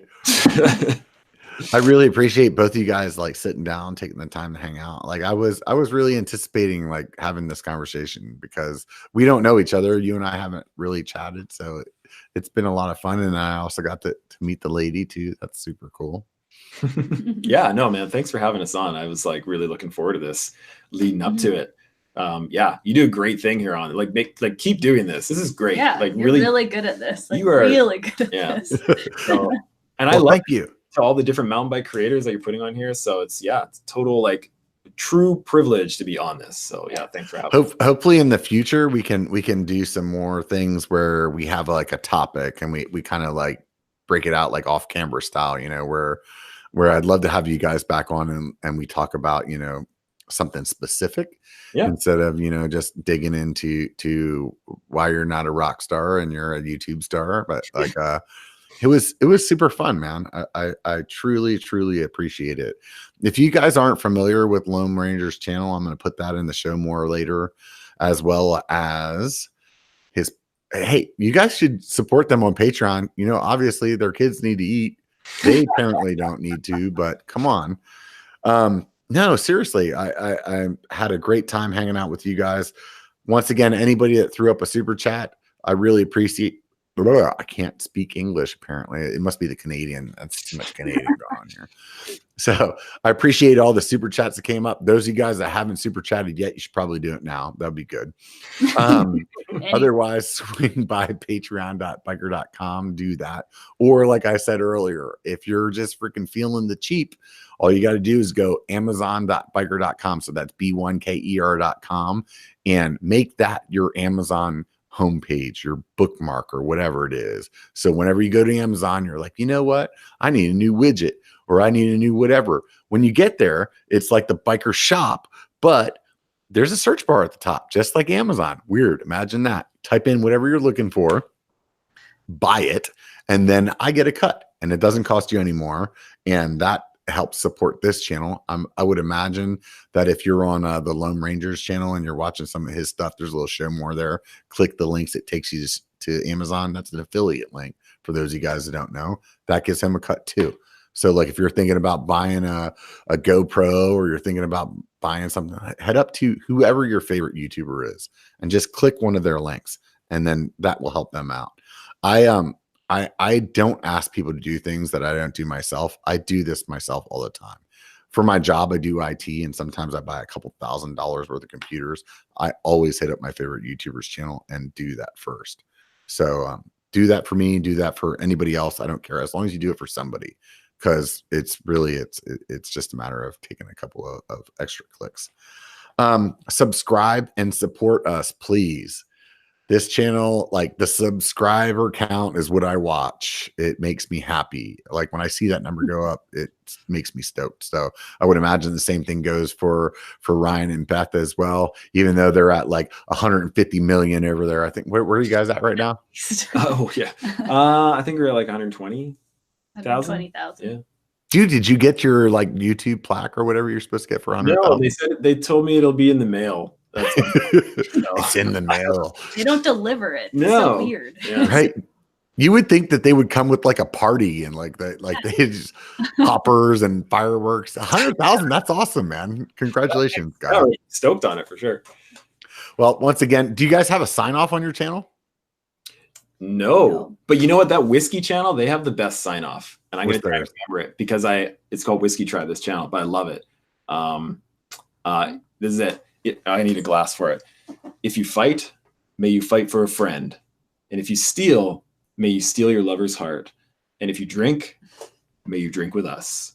And then they take a sip, but I don't have any whiskey left. So, but I love that ending. Isn't that great? No, that is actually really good. And all of a sudden made me feel really bad about saying, hey, it only takes a bike to be a biker.